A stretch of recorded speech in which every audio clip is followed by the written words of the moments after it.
Hello and welcome to episode, I don't know, of the DCP plus SideQuest podcast. Thank you, Fran. You're the best, Fran. You know it every time. Right? You do. You bring that professional touch to the podcast that frankly we've never had before.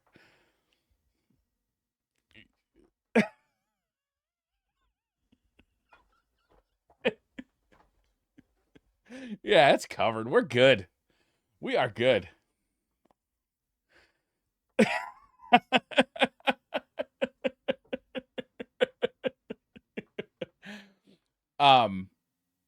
got a lot to talk about tonight. We got some Destiny news.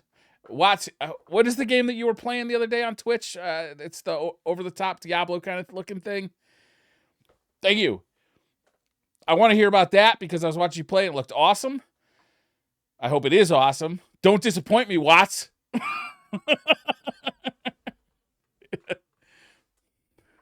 Oh, my bad. Hello and welcome to episode. What a waste of some zingers, man. Episode 275 of the DCP plus SideQuest. 375. You're 100 behind, Briar. This would be even funnier if you had heard what we just said. That's right. But I'm so sorry we had a little false start there. I thought I unmuted the rest of the cast. One time I was in charge of streaming it, you couldn't hear anyone because I had the tracks separated for Twitch. So where you guys were coming from through the audio, you couldn't hear it because I had it turned off for the volume. Wait, on Twitch they couldn't hear it? Yeah, they couldn't hear it on Twitch. Nobody said anything in the chat? No, they couldn't hear it in the VOD. Oh, okay, in the VOD. Okay. Yeah, they couldn't hear it in the VOD. They heard it fine on. They heard it live. They couldn't hear it on the saved VOD.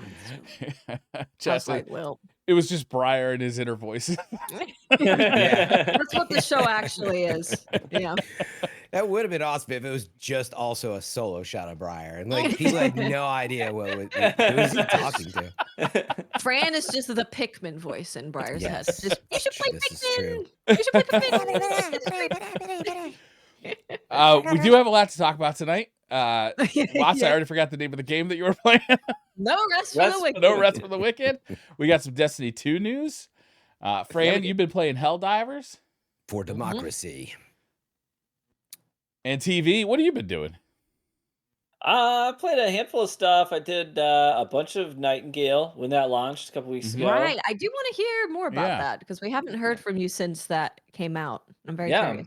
Yeah, so played a bunch of that, and then obviously been diving back into the Crucible with Destiny 2 with the new sandbox update, and it feels good. It kind of feels like getting bit by the Destiny bug again, like having the desire to turn on the game. You know what I mean? It's not like, well, I got to log in and do these things. It's more like, man, I kind of can't wait to get in there and mess some people up again.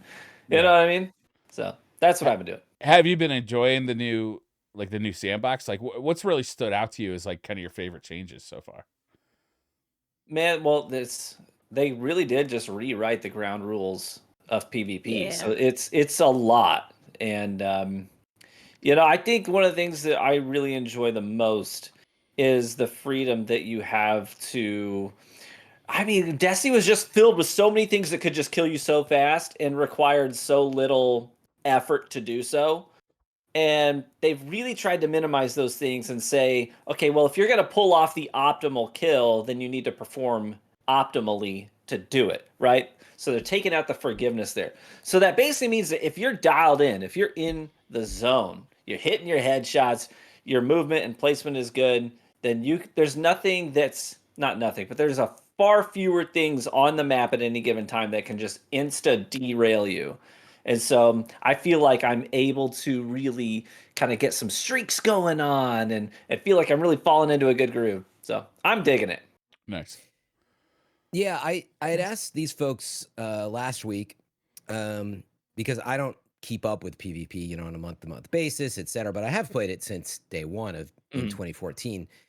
But I was like, as like more casual, but okay player now and then, I was like, I felt I had way more opportunity because I wasn't getting shut down by those things you're talking about. Like I felt like I would pretty much Destiny just got to that point I would joke about getting frozen or constantly like farmed with shotties or whatever.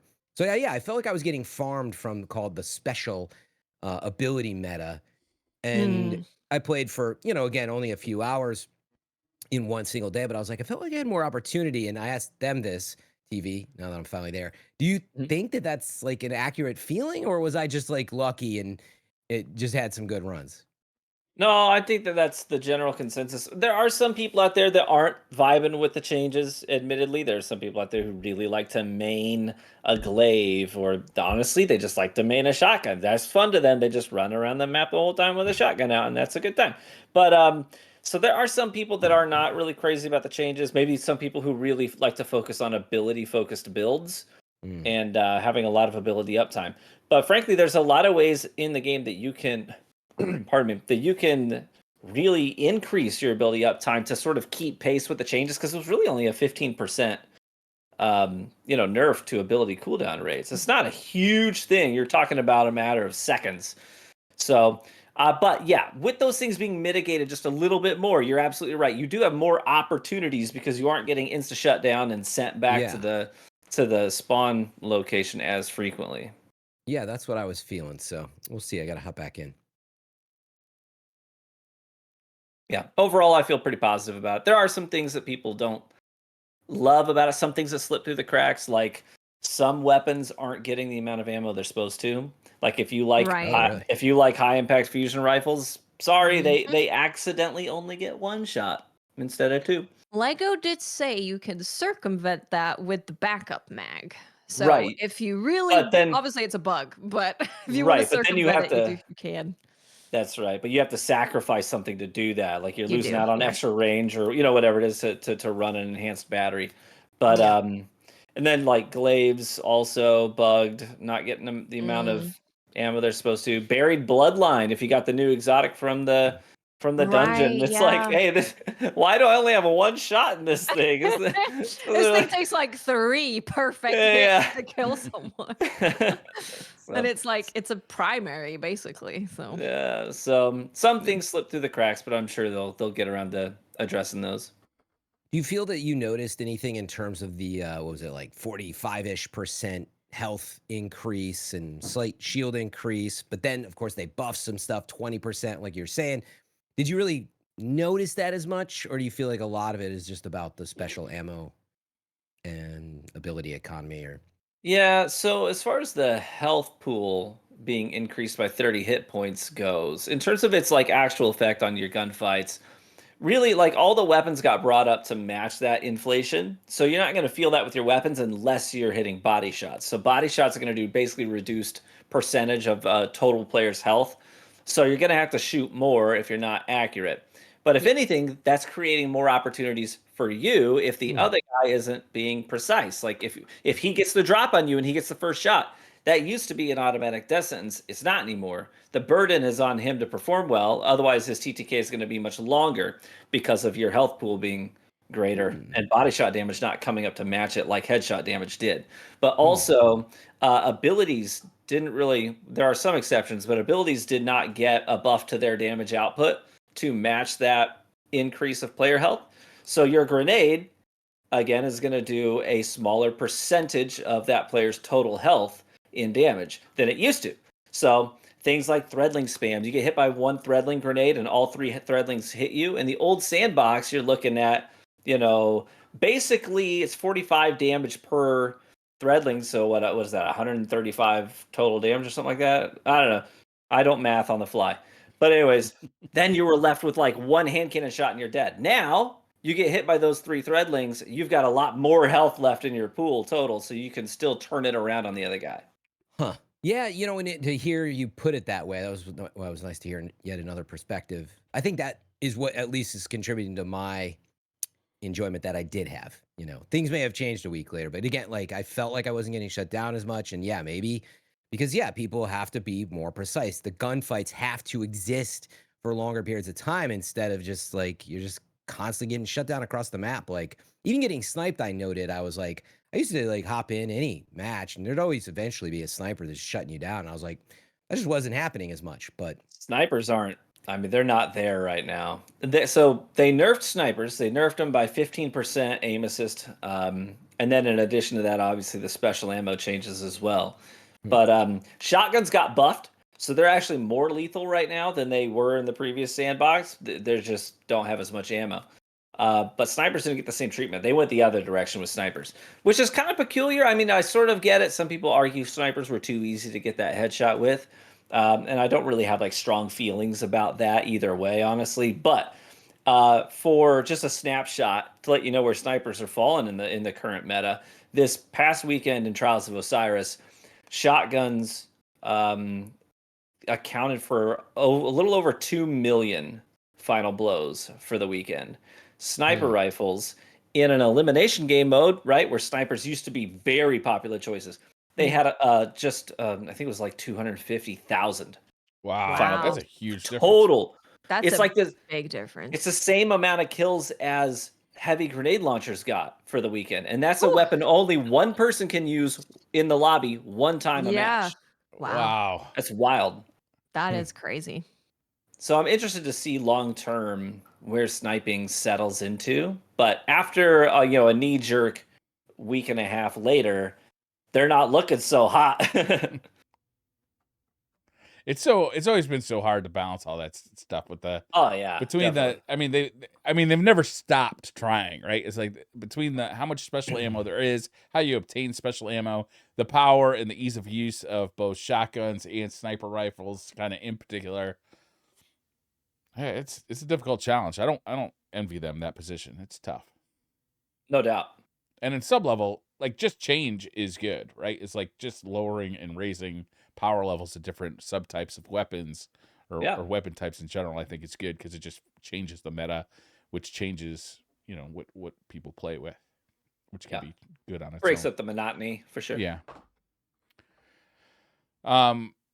We got a teaser, or we're getting a teaser for Into the Light. Yes, we did. So they did come out today and kind of give us a bit of a teaser about what Into the Light is. Preview of a preview. Yes. Preview of a stream, 3 streams, actually. So maybe it's a preview of a preview of a preview of a preview. You won't get to know until the 3rd stream. But we did get some art, which is very interesting because it shows the 3 guardians in the middle. They're using what appears to be older Destiny weapons. One looks suspiciously similar to a Midnight Coup, which people are quite excited about. But there's these guardians in the middle with kind of updated festival Destiny armor, which is really cool. And it looks like you're in the tower, which is also really cool. And then you've got the hive all around you. And then Vanguard turrets. Like these are Vanguard friendly turrets. It's got the Vanguard symbol on it. So we know that these are friendly turrets. So I think a lot of people are like, is this finally the Horde mode that we've been asking for 10 years or wanting for 10 years? Because, I mean, Destiny it feels good to shoot the aliens. So having a mode that is just shoot the aliens for as long as you can is just kind of a slam dunk for a game like Destiny. It's so fun to use the sandbox. So we're kind of hoping, lots of hopes that this is going to be a Horde mode with friendly turrets and stuff. Are we at all worried about the fact that we're in the city underneath the tower and there's a whole bunch of hive and pyramid structures? Well, it's a good point though, because this Into the Light is getting you ready for the final shape. So it makes me wonder if, that is kind of tied to the story of the final shape, that they are literally on your doorstep now.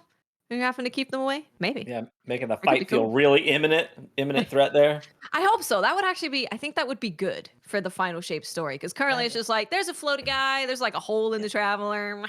I'm here skating on a skateboard. Do you remember the Red War with the Red Legion? The Red War Never heard of such a D2 thing. launch. Never happened. There's no record of it anywhere. Yeah.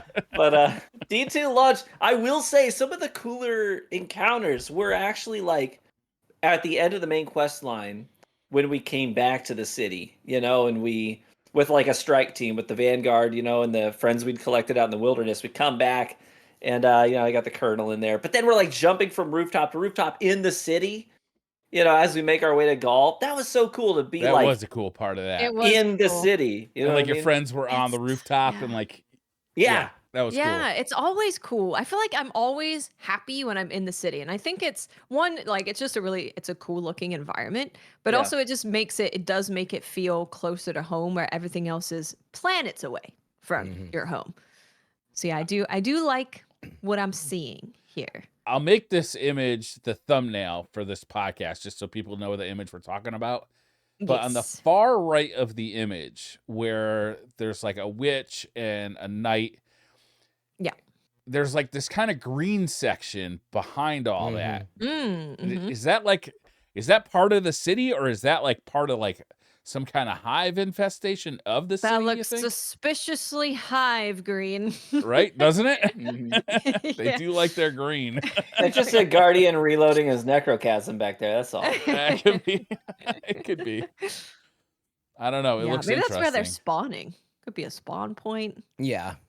It looks like at the very least that, and it could have just been for the art to give it some contrast. But like either could be. way, you can clearly see the city is It's being interesting. Yeah, you can see the invaded here and tower you're- behind you, like up in the distance. Yeah.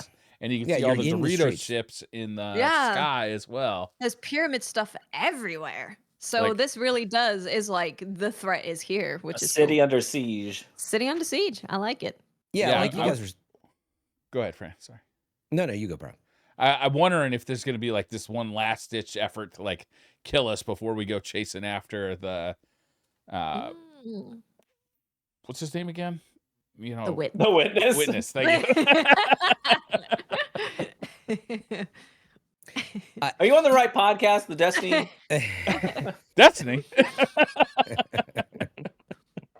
I thought Yeah, I this was was- the I was Anthem just- podcast. God, I wish. Man, don't tease me.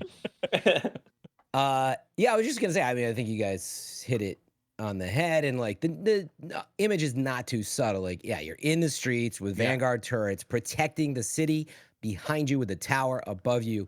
Seemed very clearly that on all fronts we're being attacked before the big epic conclusion. Like to me, I mean, I don't think you have to speculate too much. I think it's absolutely a wave-based, you're defending the walls of the city in the streets. And so whatever that translates into for a mode, I don't know exactly, but Yeah. But yeah, I think we're getting that. Now I don't want to get my hopes up too much that it will be firefight, right? You always have to remind, and it's interesting that, right, Lars, who was one of the leads on Firefight when it originally came out, which then made Gambit, and now you've got Halo Infinite out there that PvP mode has Firefight in it, with heroic modes and all this stuff, and then we kind of been waiting for that in Destiny. And Lars, meanwhile, I believe has moved on to the Marathon team, and He is on Marathon. But meaning he the could have stepped DNA in and been like, guys, this is how you do firefight properly. yeah, I mean, he's still part of Bungie. Okay, Yeah, he's still at it's not- Bungie. They could it- totally ask, like, hey, Lars, we're working on this thing. Like, can you just let us know? Like, he can join a playtest, right? And be Definitely, like, yeah. that's not quite right.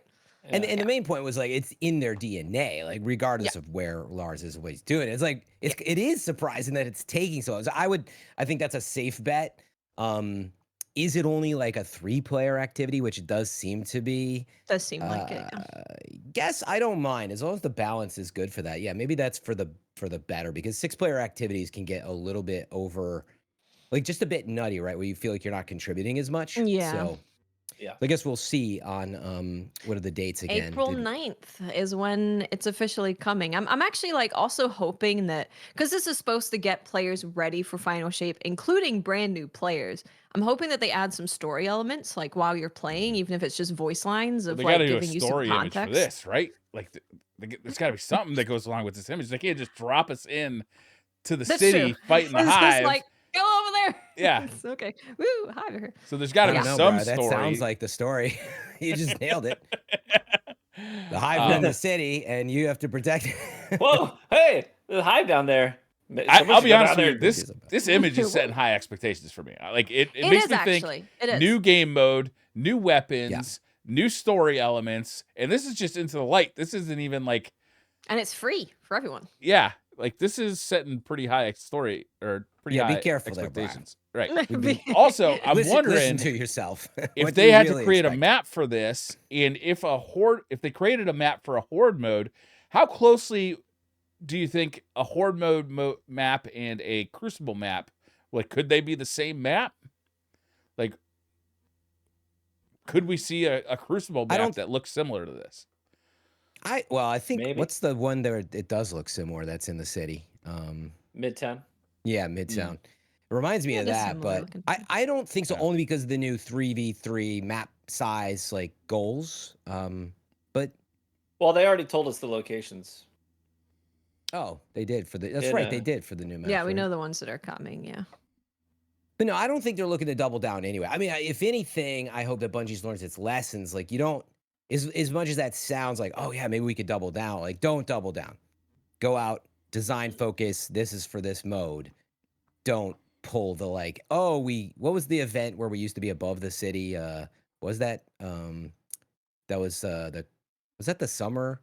Are you talking about solstice? the solstice was- European Sky Zone or whatever? Yeah, the European yeah. aerial zone. The Yeah. European area, the EAZ. The EAZ, the But I EDZ, just- the yeah. EAZ, the CMZ, But I just was gonna, like, DMV. Joe, don't recycle that. The easy.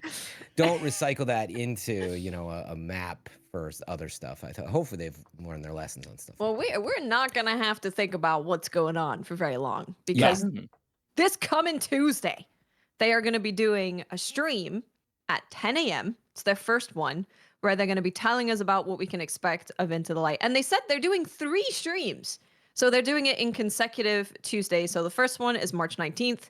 The next one is March 26th. And then the next one is April 2nd. All of them at 10 a.m. And they're going to tell us about, I don't know if it's just Into the Light because 3 streams for That's a lot of 3 streaming. streams I know, for an one event, thing is a lot. right. Yeah.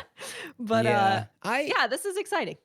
but I do expect the first This is stream at the exciting. very least will probably just be like a trailer and a little bit of information on it and talking about design goals. And then, the last stream is going to be actually playing it probably. And showing you game. I'm just guessing, but so all you have to solve is the middle one, not, you know what I mean? So, like, it could be Maybe it's 3 a streams. weapons deep dive. Maybe they're gonna have Yeah. one about weapons, like returning weapons, what they're doing with that. It could be it. Yeah. Maybe. But yeah, honestly, it's exciting because for me, and I guess to be fair, I haven't thought about it or followed it closely enough, maybe. But I guess I was really surprised. I was like, oh wait, Into the Light is a more substantial update. It is a more Seemingly. substantial thing. Yeah, it's I was like, a new mode, and there's like, turrets, and like, okay, I got my Yeah, I attention wasn't now. expecting a new mode, or if it was a new mode, I didn't expect them to have new assets and stuff like the turret, right? Which is a new thing that we haven't had, like a friendly turret. It's always been like a turret that will shoot you and me in Crucible is what we've seen. But having one that's just a friendly turret to help you defend is It's about It's time Title, paid our dues to the city, do something, girl. Yeah, I mean, I guess in a way, right, from a development side, it most likely is. It's a mini seasonal kind of approach because, right, they had to buy time for the delay. They still had their seasonal teams kind of shifting between seasons and episodic, and like, right, they say, look, we need something, so go come up with that, whatever that is, and like, I think that's where you should set your expectation, Briar, and think of it that way versus like, oh my God, it's like.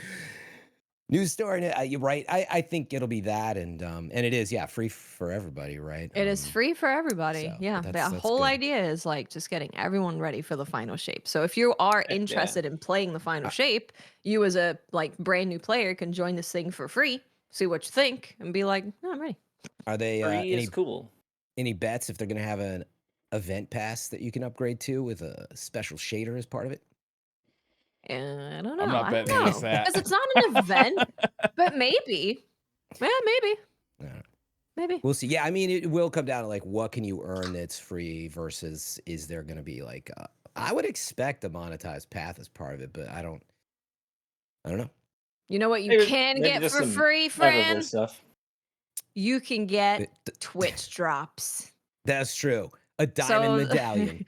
There are 2 emblems that you can get. Oh, this. There's 2 emblems that you can get from watching this stream. If you watch at least 30 minutes across any of the 3 live streams, you will earn the Those Held Dear emblem. And then if you watch for at least 2 hours total, you can also earn the Echo Diamond. 2 emblem. hours. Well, I would Who's hope got that kind of 3 time? It's only 3 showcases are at streams. least 2 hours. They're probably 45-minute-ish. Actually, they're probably hour-long streams, but Yeah. So that's Into the Light. Well, at least teasing Into the Light, and Yeah. when we're gonna find out more information. Yeah, so that's a good reminder. 10 Starting a.m. Tuesday. March 19th, Tuesday, March Tuesday. 26th, and then April 2nd, and then it launches on the 9th. Yep. Good stuff. They do talk a little bit more about stuff which is kind of related to Into the Light, kind of sort of maybe Sims close. But they're talking about making enhanced traits more obtainable.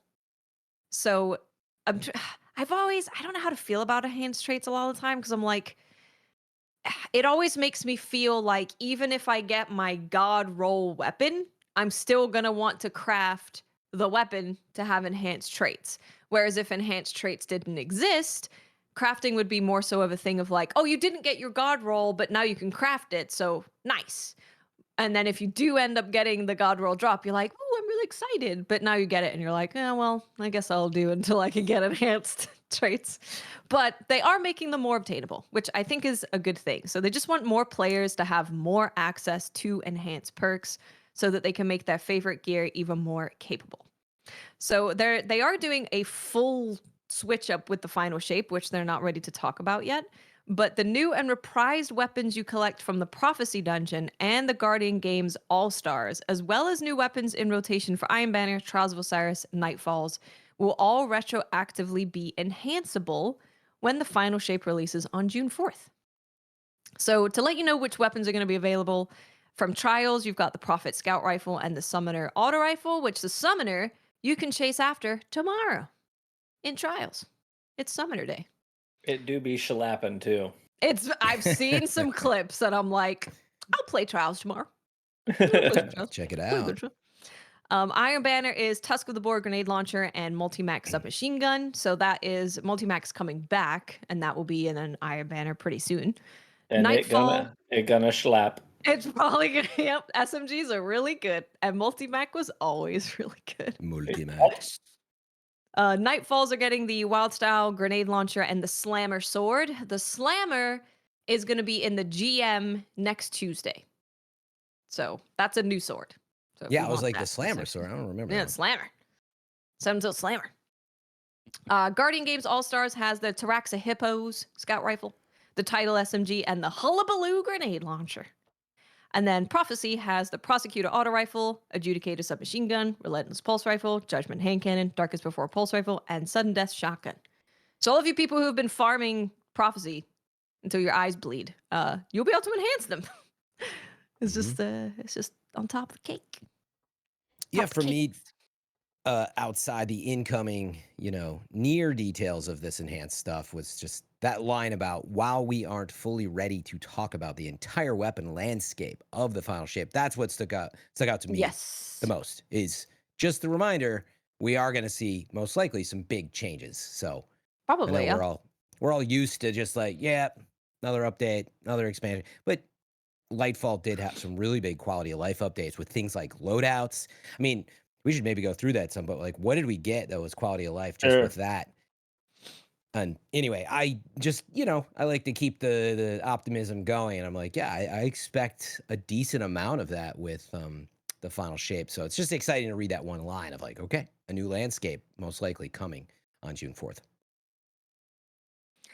Next, we've got some Guardian Games. All-Stars enters its second week, and they're letting us know about the latest standings of Warlocks, Hunters, and Titans. Hunters have 7 gold medals, 1 silver. Warlocks have 7 silver medals, 1 bronze. Titans have 1 gold, 7 bronze. So Hunters have been winning, but they recently did a change to maybe have that not be the case. So it could be anyone's game now. It's such a weird dynamic to have to balance that. It is. Yeah. I'm no mathematician, and I don't envy the people that have to crunch all those numbers to be like, because it's not. I'm sure it's not simple. But all those hunters, like most people playing hunters, it is what it is. Yeah, I think a lot of people are now like, maybe we should do something else during this event, because if you have to ultimately like knock certain classes down and knock some up, and maybe it's just not really going to work. And then whenever people feel like a developer is fiddling with the numbers, it feels like you don't have as much control over who's actually winning. So it can Mhm. make players kind of not want to go hard on it.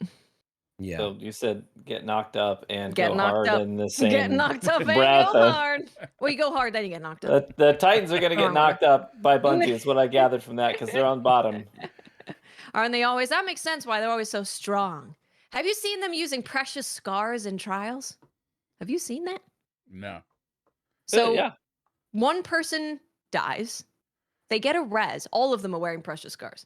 They get a res. And then all three of them just run forward with overshields and healing, and like it's crazy. And it lasts for a really long time. So that looks really annoying to play again. I've seen more people using that. We've got some fundraising stuff with the Guardian Games Cup. So it's got the top 10 fundraisers, top 10 medals dunked of people who are doing the fundraiser. And then we've got some wallpapers, and the wallpapers are not just very cool looking, but you also get to see some of the armor a little bit closer if you don't have the armor yet. But yeah, they're really cool. You've got the hunter riding a skimmer, which is nice. And phone wallpaper formats too. So Phone and also social banners. So if you want to like put one of these banners on your Twitter or something, you can do that. And That's then neat. lastly, they are making Fireteam Finder even better. So they've updated the Destiny 2 companion app to support the current Fireteam Finder system. It's launching in beta, so if there's any issues, please let them know so they can make it better.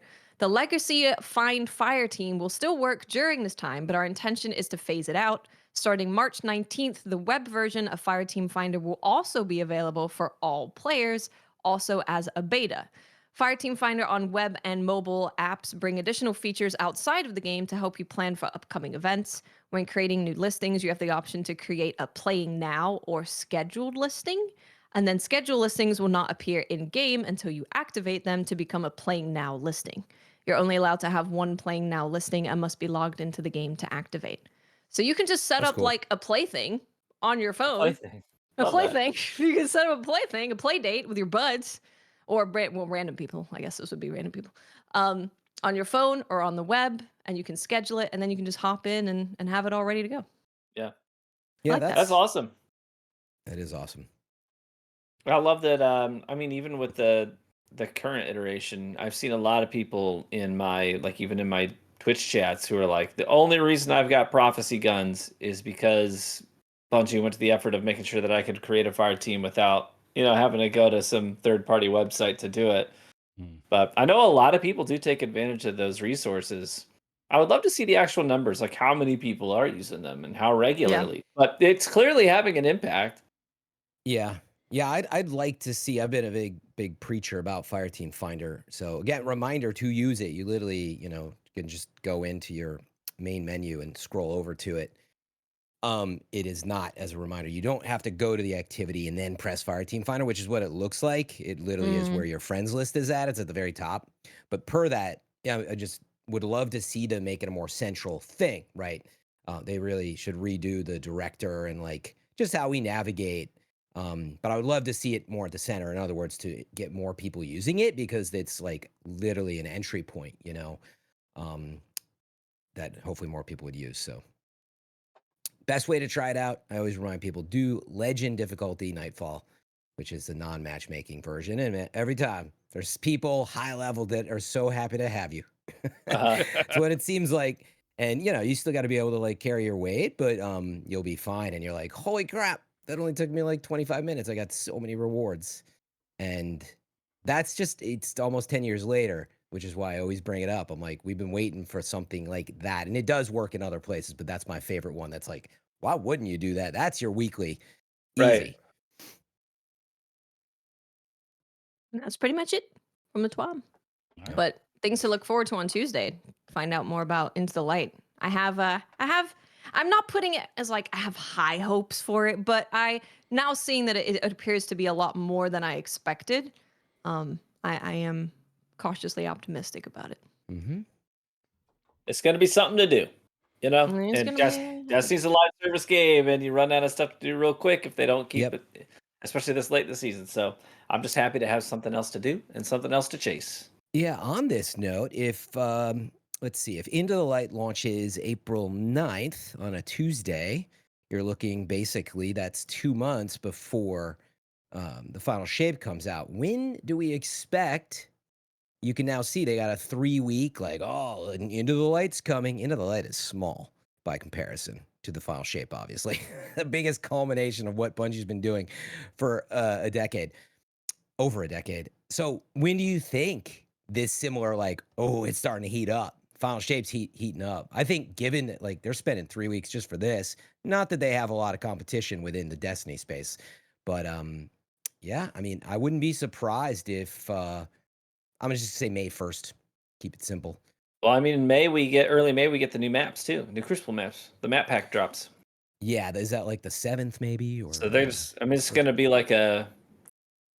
I mean, hopefully it's gonna feel like we're just getting more stuff and stuff and stuff, ramping up towards the final shape, and hopefully that will get people interested and engaged instead of like I feel like a lot of times with some of the releases, it's like it comes on the tail end of a long, drought where people have steadily disengaged. You know what I mean? So I think hopefully it'll be a good thing to have people already amped up to play. It is going to have a massive marketing campaign. That is my guess. Despite all of the rocky troubles, like, I mean, Sony spent billions on this company. The Sony final already shape, is. you're saying. Yeah, the final shape for June 4th. I was just asking, when do you think, like, you're already like thinking about a 3-week rollout just for like Into the Light, like a free mode. When is this machine for the final shape going to start kicking? And for all of us to set our watch, right? We got a lot to do here, but yeah, I think I'm gonna just say May 1st. That's only 33 days or whatever before it's out. It could even happen sooner that we get a teaser. I don't know. It could be the third stream for. It could be, right? TV's driving tune in for that third stream now. I doubt that, but. You get it. Maybe they'll give you like a literal 15-second teaser of some kind at the very end of the stream. An Easter egg. It's just the sound of the witness, saying something. It'll be Cade's voice. That's what it'll be. Oh yeah, I like that. Yeah, you're right though. This marketing campaign, I bet it's going to be gigantic, right? Mm-hmm. Oh, I'm sure. Yeah. It's a huge bet, regardless of the troubles. Yeah, I think you're going to see a massive rollout. So, Watts, I went over to Steam and was looking up No Rest for the Wicked and was presented with your beautiful face right on the top of the page. Oh, for real? Yeah. Look at that. That's neat. Yeah, that was uploaded today. They asked me if they could have the VOD that I have from when I was playing the pre-early access build, if they could just have the VOD up there. Because if you go to Steam pages, you'll normally see like streams or developer commentary streams or something, so people could see more about the game. That's pretty cool that they thought that you were engaging enough that they want that to be the landing page. That's cool. That is cool. It was super cool. I was very honored.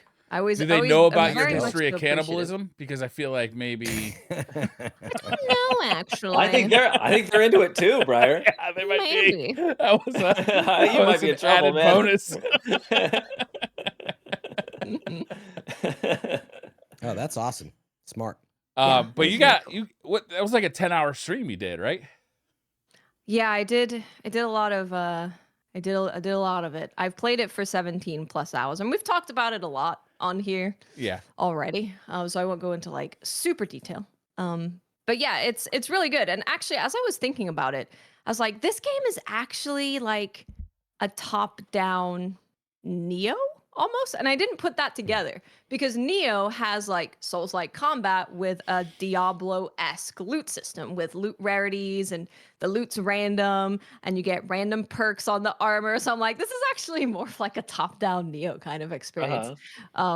Which is cool because I really love Neo. So it is, and Neo's like one of my favorite games. So yes, it's very, very good. It is very, very good. I like good things. Yeah, I like good things it's too. It's real good. The more I see of this too, the more I want to play it. And this is coming out soon in April 18th, right? Yeah. April 18th. Yeah, it's early very access. soon. Early access on Steam. Yeah. So for consoles, we do not know the date yet. We're gonna have like Dragon's Dogma and that, and then the new event. It's gonna be a lot. The Ronin. Yep. Yeah, I was Yeah. just watching Skillup's review of Rise of the Ronin. He was not loving it. He was not loving it. A lot of I've watched a couple. I've watched Destin from IGN. He Never was heard of him. really loving it. He was having a really good time. Other people I've listened to are like, if they're a super Neo fan, they're not loving it as much because it's more simplified combat, and they were kind of hoping for the more complicated systems of Neo. Yeah. And yet lots of people have like the graphics are not good, and it's not like mostly the horse animation. The horse animation is very very goofy looking, but I still think there's a lot there. They still have the Neo loot system in Rise of Ronin, so you might have some complexity with that because you can make builds. You can do builds. You can do more complicated stuff. Build-wise. Yeah, I didn't get to consume any of this. And as a reminder, right, isn't this just like hands-on for several hours or something? It's not. It's it's not a they're review. giving their opinion of the first like 2 to 3 hours. Was there any commentary of that though? Of like, oh, but I have no idea how deep the game goes. You know. Yeah, Is they're that- like, I don't know if it's going to get more complicated later because Yeah. you get more skills. But I think their thing was like fighting Cowboy, for example. He was saying that you're just pressing square and then you're pressing triangle to parry and then you're using a special move, and that's kind of it. And then you're just rinsing and repeating. So it was like, if it gets deeper, like you get more special moves, but then it's still probably the same thing of like you're pressing square, you parry, and then you do your special move. It's just a different special move. So we'll see. I still think there's a lot Isn't of that- fun for me to have there. Yeah. Yeah, I have no idea, but I'm like, isn't that what you do in Sekiro? For Kind example? of, yeah. Uh, But you do have, you I know. guess you have like items that you can use, and then you've got like your arm that you can change to use different things. So Yeah, probably and there's a that's what bit I'm more wondering. there. Like, I haven't Yeah. had time to look at the previews. I'm obviously optimistic that it starts to unfold into more of that for those who are looking for more. Want to hear about Uh, Nightingale? Yeah, I'd love to hear about Nightingale. So we haven't heard. I've been very curious about it. There was a lot of talk about it. Yeah. But yeah, I would love to hear from TV, who has played a lot of Nightingale. I'd be happy to share. Yeah, I did play quite a bit of Nightingale. I really enjoyed the grind. I am really into survival games. I will say one thing that I think hurt them out of the gate is that they went really hard with survival mechanics. It's kind of complex, and they didn't overly tutorialize things, which is also pretty standard in the survival genre. It's real. I mean, that's survival games. They throw you into it. You got to figure out how to survive. But they went really hard on a lot of complex mechanics, and a lot of people who were excited to try the game because they got drawn in by some of the story beats and the aesthetic. They had no idea what they were doing in this game. And they walked away from it pretty quickly because of that. So they did get a lot of feedback about that, and they started to kind of they have made a number of changes to make it a little bit more approachable out of the gate. But I really enjoyed my time with it. If you dig survival mechanics, you might dig this game. The kind of core, I guess, identifying features of the game are that you're essentially a citizen of a city called Nightingale. But it's sort of like this steampunk kind of a vibe, like I don't know, Industrial Revolution, London kind of a vibe going on there. Victorian kind of steampunk. Yes, very much that. But in this story, we were on Earth contacted by magical fae people who were able to open up portals to all these different worlds. Ours was one of them, and we were, as humanity often does, like, hey, we'd like to tap into that. So we kind of started experimenting with portals. Bit off more than we could chew. Something went wrong in the city. A portal got opened. Something went wrong. The city like collapsed. All the portals shut down, and our character gets stranded on the other side of a portal in a strange world. So we have to survive. We have to learn how to craft our own portals. And when you do that, when you set up a portal, it's kind of like you have a deck of cards, and the cards that you play will dictate. I want to go to a sand biome. So you choose your biome with a swamp, desert, forest. And then within that biome, then you can say, I want it to be rich with resources. I want it to be rich with combatants. I want it to have like artifacts and towers for me to clear. So you get to really have the freedom to create your own little worlds. It'll procedurally generate it based on what you tell it to do. Then you can go in there, get the resources that you're looking for, clear the activities you want to clear, and come back to your home realm. They call it your abeyance realm, and that's where you build. So I really like that loop personally. And each biome has obviously its own, enemies and fauna and flora, and all of those things change as you then play a card to level up the world. Like I'm a level 5, so this is a 1 to 10 world. You're gonna get maybe hippos in the swamp that you got to avoid, but then you go to 10 to 20, and now you've got giant spiders in there. You go 20 to 30, and now there's like these creatures that they kind of have wings. They look like little wyverns, and they have wings that cover their faces that make it look like a woman. And so you approach it, but then the wings come back and it eats your face off. Stuff like that. So it's kind of cool. I really like the whole system. It's not perfect. I'd say if I were to give it a rating out of 10, I'd probably give it a 7 out of 10. But it's a fun distraction. I've enjoyed my time in it. Nice. It sure And you got can a very play unique look multiplayer to it. too. Like it looks. It has a very amazing. unique look. Yeah. One of my biggest like pain points with the game, if I were to point to something that I didn't care for, is they suckered us in with that awesome aesthetic, that steampunk aesthetic. Yeah. Unfortunately, you're not going to look anything like that until you're probably, I mean, I know survival games, so it was pretty easy for me to like level up pretty quickly, but I was probably 25 to 30 hours into the game before I had the whole steampunk look about me. Yeah. And my base kind of looked like that Tudor style home. What about if know you what I get mean? the Twitch drops TV and you get a purple dress and a purple top hat, and your little dog has a purple top hat? Well, if you got the Twitch drops, you can look steampunk right out the gate. That's right. But fun My survival dog game. keeps getting stuck outside, and I was like, "What are you doing? Why don't you come in the house? Your bed is in the house. You just hanging out outside. It's raining. You know? Okay." On a related right. note to that, did anybody play much Enshrouded? I played the alpha before release. Was it Okay. alpha? We get Yeah, they that. had like a whole they had like a whole beta season, right? You could play for I think it was like a full week. Yeah, but they came out with like a really big roadmap. But I guess none of us are that experienced, can't comment on it. But if you are Unshrouded, just today, I believe they came out with a huge 2024 early access roadmap, and I have it pulled up here. It's a bunch of stuff, everything from, I guess, Howl Hall dungeons, Steam Deck support, performance, smoother high FPS gameplay, weather system, enemy patrols, and all sorts of stuff.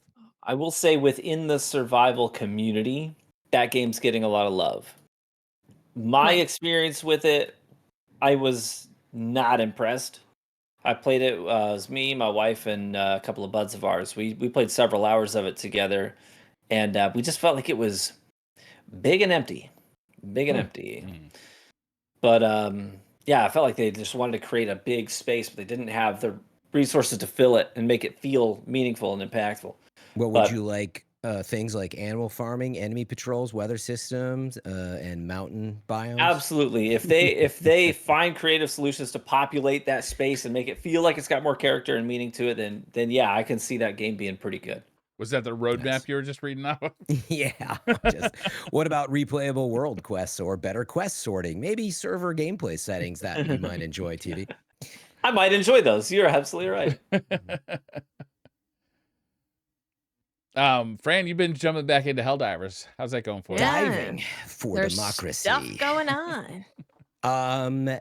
So yeah, Helldivers 2, as you know, is one of the most successful and suddenly successful live service style games of 2024 and in a while. If you haven't kept up with it, it is a lot because of its sort of instantly entertaining. You just drop in. TV was asking me this. It's like, you can be level 1.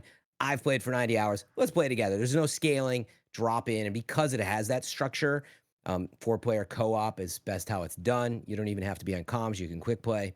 But drop in, it's become really successful.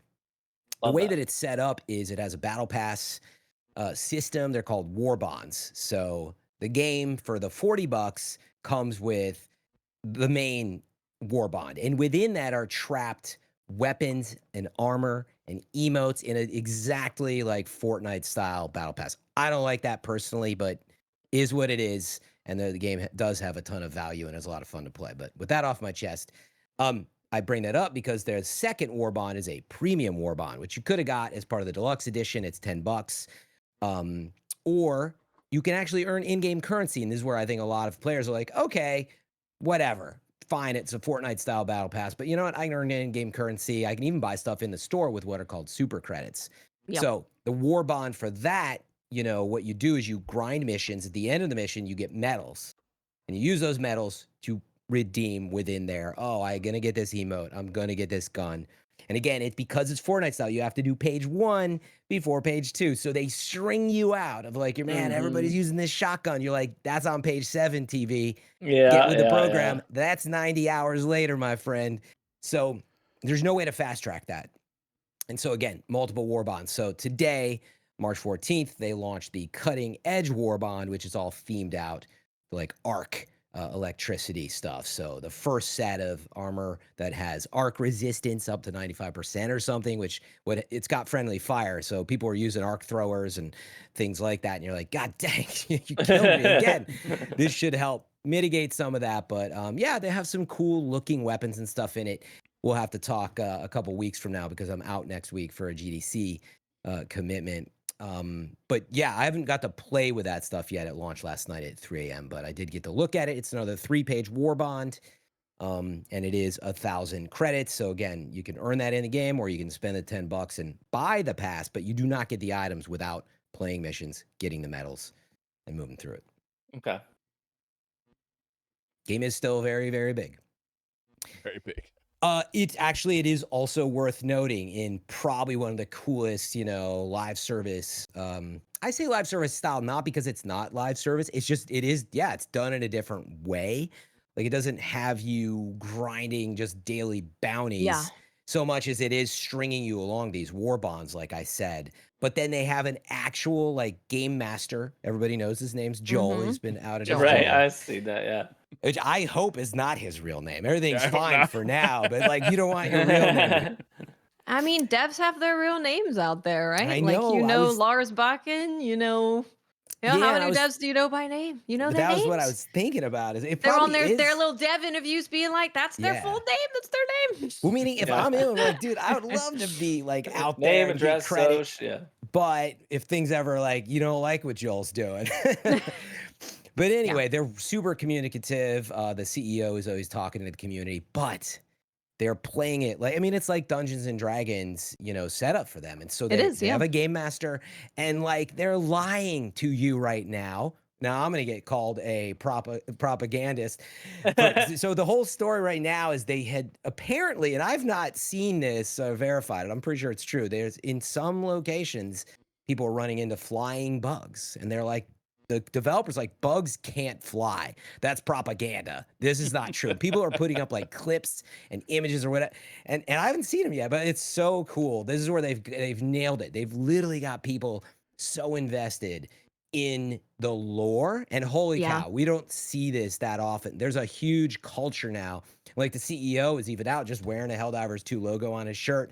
And somebody just saw him on the street and was like, saluted him and didn't know, I think, that he was the CEO. Yeah. It was just the Helldivers shirt on. Your Helldivers, That's really cool. I love that. It's really, really cool. And I do love this way of doing live service where it's you are crafting a story live. It's with Destiny, we know that we log in each week of a new season, of a new expansion, and we're going to get story every week. But we're not really changing that story, right?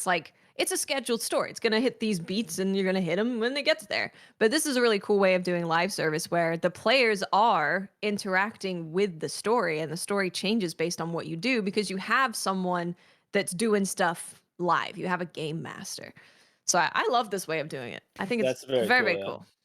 It's cool. I think the most notable thing is, if you are familiar with Helldivers or not, they're stringing out a lot of weapons, and that's the only negative feedback I have. Is man, it is a grind to unlock all these different weapon types, and it's a lot of fun to use different builds, but they really string it out, and that is the most live servicey part of the game. Is if you go back to previous Helldivers, it's kind of incredible the amount of build variety and the way you unlock. There's tons of stuff, and Helldivers 2 is very well, you gotta wait for that next war bond, and it's gonna take you, I don't know if it takes 20 hours to build up enough.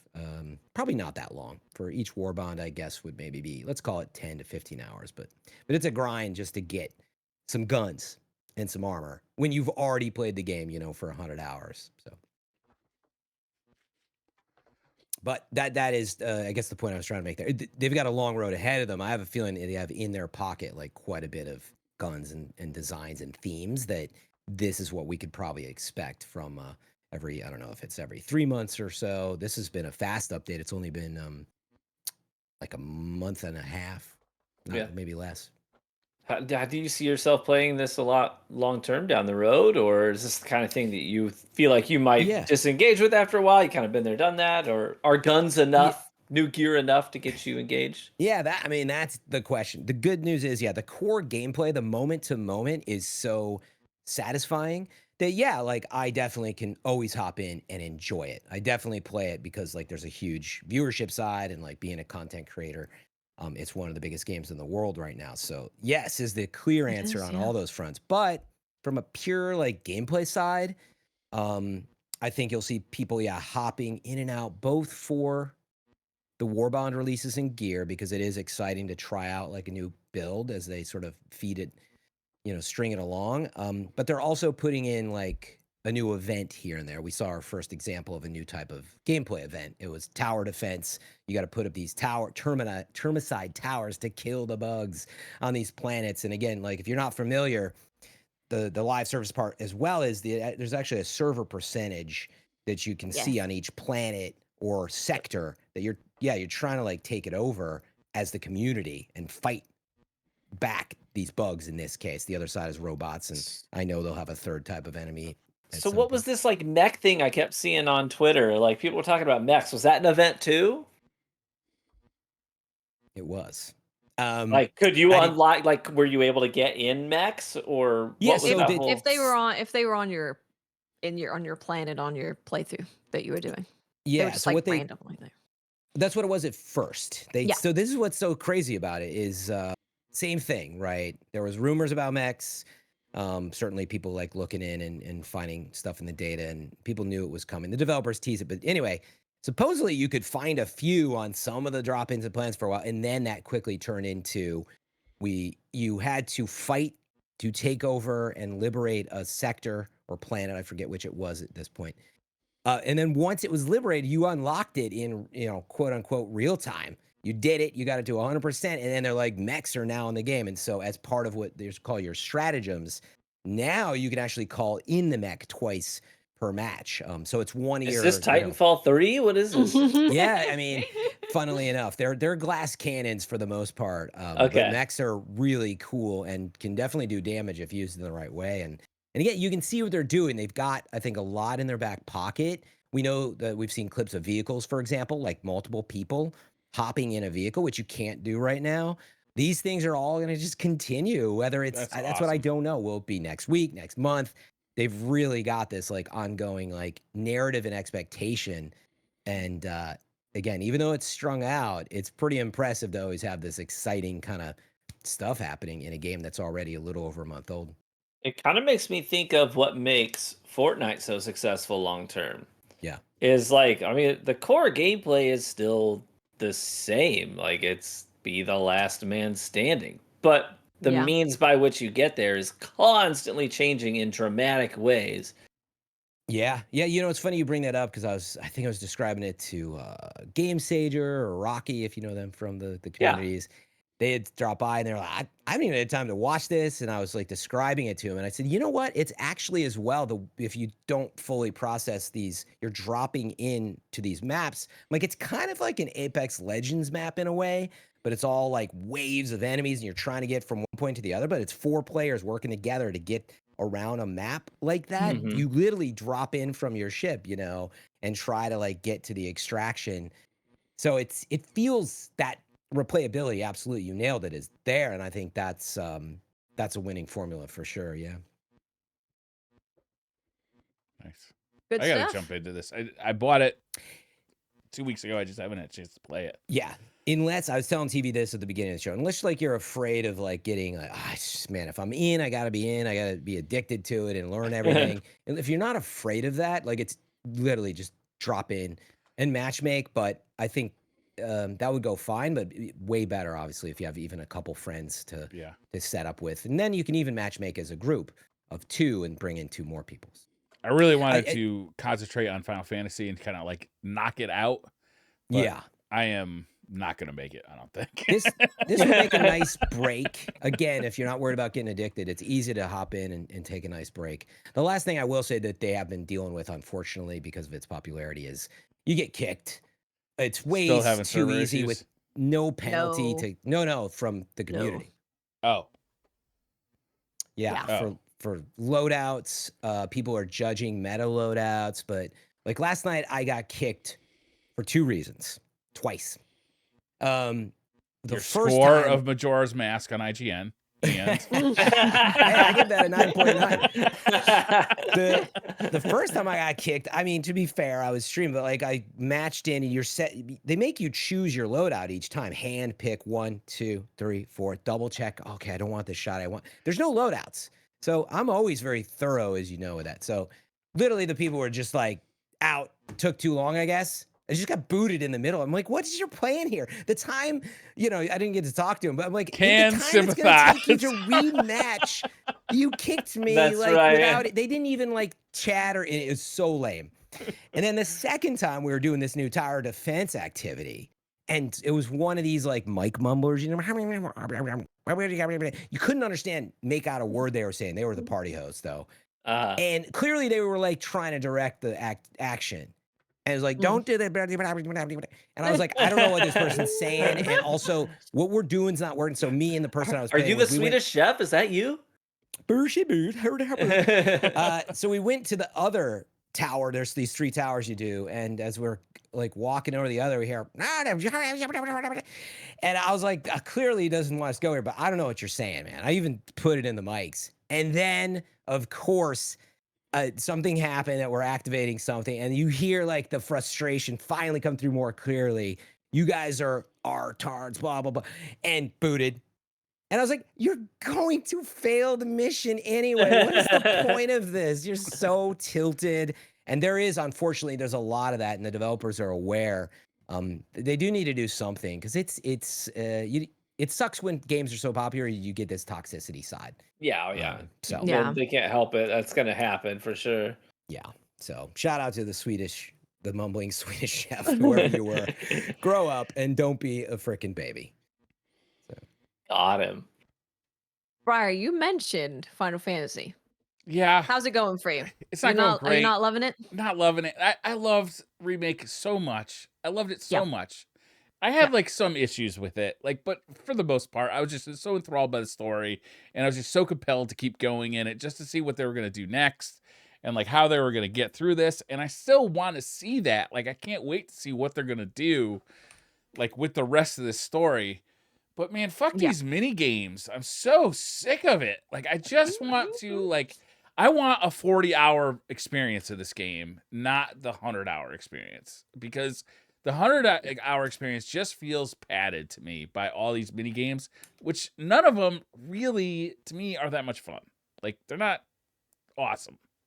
Mm-hmm. So I really like the mini games, but I don't like the open world. Yeah, the open world isn't super interesting either, is it? Yeah, so my thing is, I have not enjoyed the kind of Ubisoft way of open worlds for a while, right? Since it checklist. started being, since it started being a thing that every game was doing all the time, where there's markers all over the map and there's a checklist that you're going to, and you're going up towers so that you can find more things for you to do. And I can't say that I don't enjoy it in those games, but I'm like, oh, but it's okay if Final Fantasy does it, as much as I love Final Fantasy.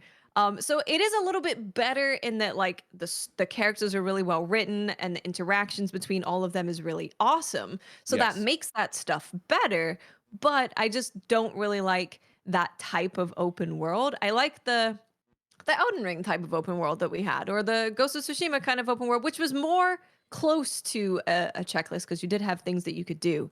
But I think I'm just at the point where there's been so many open world games that the ones that I like are the ones where I don't really have much guidance. I can see a thing and I'm like, that looks cool. I'm going to check it out.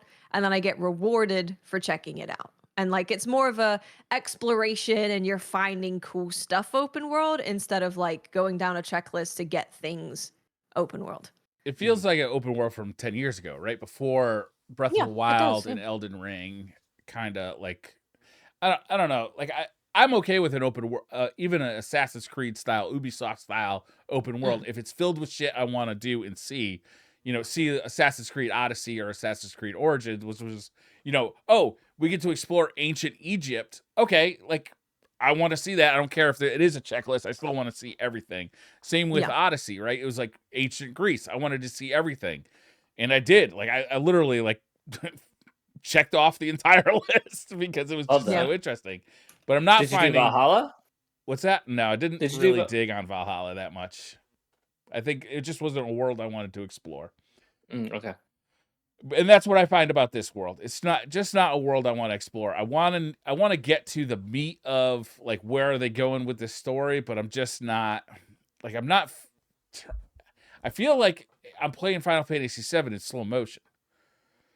Sure. Yeah, you guys aren't selling me on this. So this is the thing. This is the thing with Final Fantasy. So I really like the mini games. Like I'm actually like I get to a mini game like I get to play the piano. Let's go. I love Queen's Blood. I find a lot of fun. So yeah, like a lot of the mini games I do enjoy. Some I definitely don't like, the more frustrating ones, which I won't mention exactly what they are, but there's definitely ones that aren't as good. But like there's quite a few that I enjoy. I'm not loving the open world stuff. And it's partly because as well that you're quite restricted in your movement in the open world. Like they don't just let you jump down somewhere. You have to find a very specific path to go to the place that you're trying to go to. And I'm like, I'd actually prefer if you just let me jump and I die or I take damage, right? Right. Because then it's not like, oh, I can't jump over that little cliff because I have to go this very specific way. I can't go this way. I gotta go this very specific way. So I was just finding the open world a little bit frustrating to explore. But I did get to a part where apparently I'm at the part where a lot of people just start beelining the story because it has really gotten very juicy story-wise. Okay. And I'm loving the story. The story is great. I'm loving the interactions with all the characters. I'm kind of at the point now where Dragon's Dogma is coming out in a week. And I'm at 50. I'm at like almost 60 hours. I want to see the story. Like I can end up going back and doing side quests and stuff later, but I want to see the story because the likelihood of me getting spoiled on the story is very high the longer it goes when I haven't finished it. So I just want to see the story because again, like Briar is saying, the characters are great. The characters are great. The story's great. It's really awesome. Like the cutscenes are great. It's beautiful, incredibly beautiful game. But yeah, I don't love the open world. I'm always like, I find myself getting frustrated. I'm like, let's just go do the main story. Yeah. I kind of wonder just like how hard is it to just like golden line this story and just like skip all the extraneous stuff, which is kind of sad. You can totally do it. Yeah, it's not like you don't get like stuck at some point and just like need to sit there and grind. Yeah.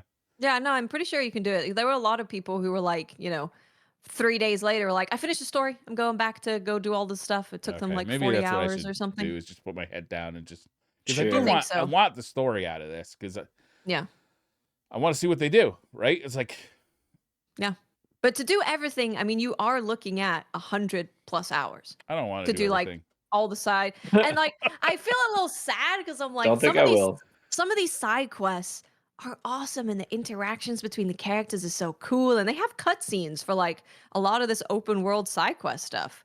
The side quests I think are better than in the first game. The side quests are very, very good.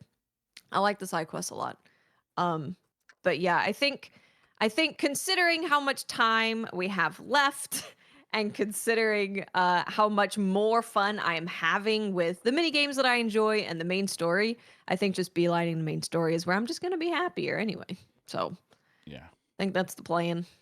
I don't know how much I'm going to enjoy Dragon's Dogma. People seem to like it in early kind of previews and reviews. But I don't know.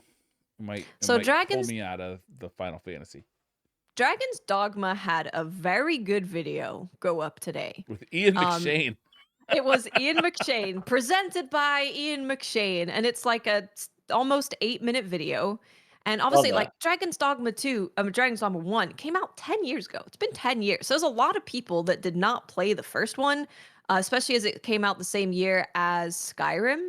So Skyrim took off. So in terms of like open world RPG stuff, Skyrim kind of took that spot. So this was a video where they explain the general lore of Dragon's Dogma, like who you are as a character, why there's a dragon, and why do you care about their dogma.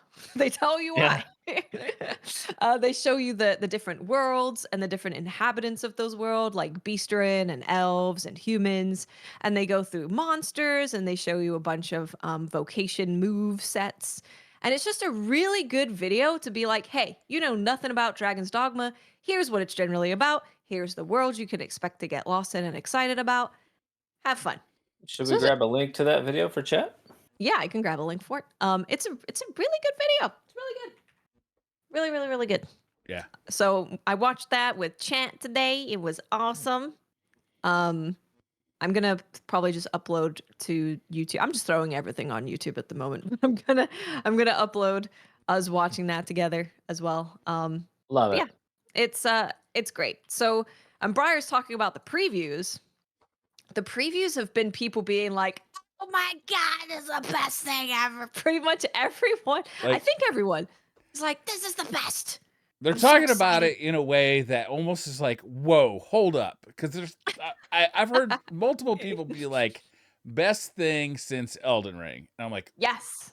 come on, really? Yeah.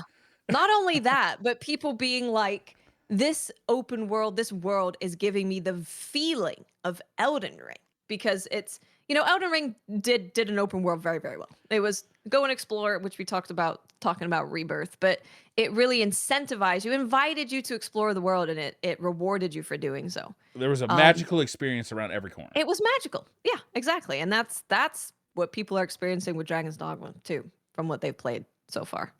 So I am very, very excited.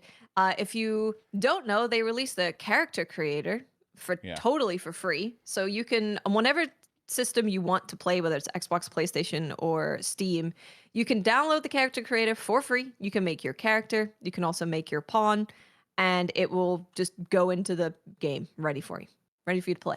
Awesome. So, man, I'm so excited. It looks so good. I'm so ready for, and this game does not hold your hand either. This game is like, they don't have quest markers. They've got nothing. So the way that you find quests is you go to a village and someone runs up to you and they're like, "There's an ogre, help!" And you're like, "Oh crap, I'm gonna go help against the ogre." I'm or busy. your pawn. Keep running. See, this is the thing though, as well, is that if you are busy or if you don't go and deal with it right away, something where they're like, "Oh my god, my child has been kidnapped by an ogre," the kid's gonna die if you wait too long. The kid's I gonna don't die. like that kind of pressure. He's dead. That's gonna be my fault that some kid dies to an ogre. You went to cook some food, TV. He's dead now. The kid's world's had dead. not to- I fair. had to I was collect- hungry. I had to collect 20 alchemical reagents for the alchemy dude. So people are like, be careful accepting a lot of side quests at once, because in this game you kind of do want to take it like quest at a time, because we had a perfect example of this. There was a early preview that showed this quest where this boy got grabbed by a wolf and taken to their den. And this reviewer went straight to the kid, found the kid, saved the kid, took the kid home. Destin strikes again. Destin did not go straight to find the kid. And when he came upon the cave, the kid was dead. Crossing Fucking Destin off my What a list of bastard. potential Heartless. babysitters. Never heard of him. It's good you left him behind.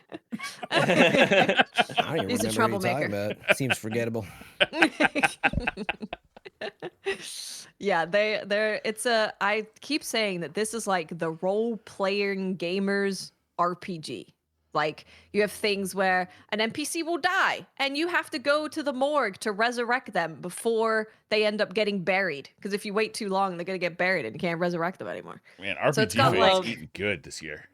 They I are. love stakes. When you have stakes in Yeah. a game like that, I kind of hate it when that's one of the things that we were talking about as a community in Destiny recently in comparison to Helldivers was whenever we had like community events where Bungie was like, "Oh, you gotta solve this puzzle as a community so that this thing can happen." And there have been times in Destiny's past where the community has not done it Mhm. in a timely fashion, and Bungie's like, "We'll just shove you across the finish line." How's that? Yeah. You know what I mean? But Helldivers is like, if you don't get it done, you don't get it done. All right, this is the way it is. So I do like it when developers don't hold your hand, and there are real stakes. I know Yeah. that live service versus RPG very different, but that also creates a lot of replayability, because let's say you make certain choices the first time through the game, and some quests you failed and you never got to see the proper resolution to them, you're going to want to create another character, go back, do it again. That's one of the things I love about Baldur's Gate, is it has really high stakes in Baldur's Gate. Like, every choice you make will have an impact that either comes back to bite you in the butt in 30 hours down the road, or some character is going to show up out of the blue because you helped them, and now it's 30 hours later in the game. This character literally shows up in a fight to save your life and is like, we're even. Yeah, and walks out. But I love stuff like that. I like stuff like that too. Yeah. And they also do have literal stakes in the game. I've seen the food. Yeah. Oh, I thought you meant like the vampire killing kind. No, the eat-in again. Probably got those too. So if you don't know, so that you can cook in this game as you can in most RPGs. And they were like, instead of spending a bunch of money on making perfect CGI food for all the different foods we have, let's go spend that money on buying food. And we can just record the cooking of the steak or whatever it is, and then we can eat it. And we can just use the video. Yeah. We can just use the video of the actual steak in the game. That's amazing. Yeah, genius. Everybody wins. Actual food. Because when I first saw it, I was like, that just looks like a video of a steak. It is. It is a video of a steak. That's awesome. Also, if you're doing that like is a galaxy brain thinking right there. It is amazing. Yeah, in the interview, they're just like, why spend money on it when we can just go buy really good food, cook it, record it, and then eat it? Yeah. That just makes sense, especially in this economy. It makes sense. That's right. In this economy. It's very, very funny. Genius. And then there's also someone that I know called Ouroboros. He got early access to Dragon's Dogma and put up his gameplay of it. And I showed it to Mylan because I was dying watching it. And this is an example of things that can happen in this game. So a wolf picked him up and ran off with him. He was like getting up and be like, whoa, I'm a little uneasy on the legs there. An ogre grabbed him, picked him up, stared at him, and then lobbed him across the map. And then while he was still trying to get up, another wolf came along, grabbed him, carried him off. And then another wolf came along and mauled him. So I have had a day. It just kept going. And that's the kind of stuff that can happen. You can even because in this game, you can mount monsters. It's a big part of it, and stab them. So you can get on top of a griffin and the griffin can just fly away. And you can just stay on the griffin and go to their home if you want. So it seems like there's going to be a lot of hilarious things that can happen. Is it cool if I live here too now? Because I'm really far from home. Yeah, I just left all my homies back there, and I don't think I can 1v1 a griffin. Yeah. So I'm very excited. Very, very, very excited. Nice. I can't wait. That comes out next Thursday. It's the official release date. Yeah, speaking of which, we may not have a podcast next week. We'll see, because I will be able to play it earlier, so I don't have to wait until Steam releases are weird. So the game is coming out March 21st, and a lot of Japanese games, especially because they're already out in Japan when it hits our time zone. For Steam, they just get released at 4 p.m. Pacific. That's happened with Monster Hunters, happened with a bunch of games. They just get released at 4 p.m. So I don't know if they mean March 21st, 9 p.m. or if they mean 4 p.m. So I don't know when the official release time is, but we might be able to have a show potentially, maybe possibly. It's all right. Everybody make sure to come back. We should probably, because they're gonna have the live stream talking about Into the Light. Oh yeah, that's right. Oh yeah. I'll just get up extra early. It's fine. I'll get up extra early, play for 10 hours before I roll up to the podcast. He's mad about it, chat. Should we do some Twitter questions? Right. Anybody got anything they want to talk about before we do Twitter? I want to talk about Twitter. All right. Questions. Let's talk about Twitter. All right. Brigham Cashin says, in celebration of Pi Day, today's 314. Oh, is it Pi Day today? Yeah. Oh, nice. What's each of your favorite pie? A meat pie. I know this one. Oh, the Jamaican meat pie. Actually, I just went to a new Jamaican restaurant that Ooh, holy smokes, it was really good. Mm. The line was going out the I'm door. jealous. Give a little Yeah. jerk. Love that. Yeah, it was good. That's awesome. We honeymooned Love in Jamaica and we ate good. Yeah, yeah. Nice. Jamaica underrated, I'd say, for food. Yeah. It's funny. I know we've answered this question before, and I struggle to come up with the answers. But I bet if you compare them, none of them will be the same because pies are just great. Yeah, they are great. Isn't there I'm a a bad pecan pie? guy. Pecan pie all the Mm. way, like a caramel pecan pie. That's an underrated pie. Pecan pie. Yeah. Hey, Kane. Pecan or pecan? That's the next big question. I'm Both. North Midwest, so it's pecan. Pecan. Is It could pecan also Southern? be pecan. It can be pecan. Pecan pie. Yeah. No, it It can't. could be pecan, pecan, or Can. pecan. O- Can be. only a Nice. sociopath would say that. Only a sociopath. Oh, man. This is a tough one. Rhubarb? Are you a rhubarb man? No. Not a rhubarb man. No, not a rhubarb. Don't bring rhubarb actually, around I'm Fran. looking at this like, yeah, it's like a blueberry. Oh, yeah. This is a huckleberry Fran, you got a blueberry rhubarb, pie. rhubarb, with a Fran, you brown got sugar crumb. Rhubarb pie. Is that a real song? Don't let us stop you, Brian. Finish it. Did Briar just make That up was the a whole thing. hit single? You thought Tefty wrote jingles. It's been Briar this whole time. So yeah, actually, I'm just browsing here. I'm like, oh, definitely like a good blueberry, but this is like a huckleberry blackberry with I like love brown sugar blackberry. crumb crust. Yeah. Oh yeah. Yeah. Huge. That would be really big for me. Obviously apple pie with ice cream all the time. And then I see they have a I could Boston skip the cream ice cream. cream pie. Yeah, skip it. I just rather have more pie. I love a scoop of ice cream on a fruit pie, like it's apple the- or blackberry. Yeah. It's Yeah. the hot and cold though. You got to eat them together. That's right. That's exactly right. yeah. I got yeah. sensitive teeth, I think is my problem. Is if I eat hot and cold at the same time, it hurts my teeth. You I have drink your beer sensitive warm? teeth too, but it's worth the pain. It's worth the pain. Briar, Are you I guys did have. cake or pie guys? I'm sorry, Watts. What was that? Oh, I Both. was gonna. This is unrelated. Well, it's kind of related to pies, a type of pie. So hungry. But it's. I thought you might enjoy this tidbit of information. Texas has banned Pornhub.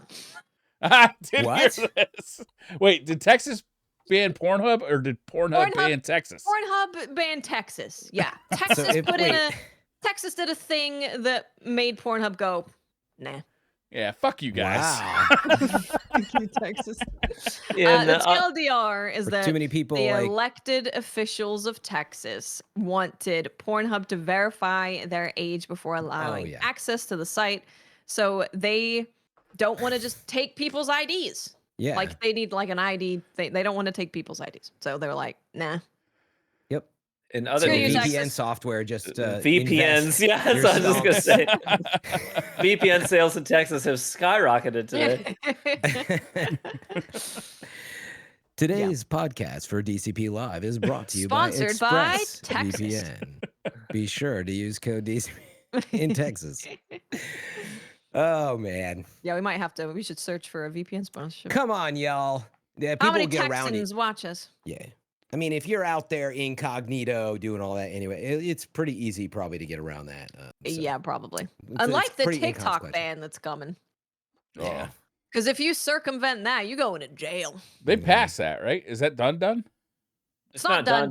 Not It, done. it passed one of them and It's it's gone to the. half-baked. Well, they have okay. to sell. Isn't the main thing is that if it all goes through, then they also just have to quickly sell to like a U.S. owned, whatever. I mean, the TLDR is that America does not like free minds. So Yeah, exactly. they don't want you to be free, ultimately. Yeah, I mean, I don't want to be spied on either, but Well, it's kind of like the nice guys. Like I'm such a nice guy, and America's like, we are so all about freedom. If a guy has to tell you they're all about freedom, they're probably not about freedom. Yep. Talk about freedom all the time. America. America. Mm-hmm. Yes, it's very stupid. Anyway, Anyway, I pies wonder and how much of Pornhub. it is. pies and porn. No, those are related. I wonder how many of the people voting for it are lobbied by Facebook and Twitter and. They're lobbied by something else, but we shouldn't talk about that. Okay. Gator says, not including the class that you guys play, but who do you think is going to win the Guardian Games Cup at the end of the event? Love you. Probably Titans. Really? Well, they were like hunters. Wow, ooh, hunters are going, and they would smack them down, and then Titans went. Whoop. So generally Titans win when Bungie diddles with the numbers. Yeah, I was with what you said before, which is like, look, it is what it is. It represents the population. Like, you can't feel bad about it. Like, that's what you set up.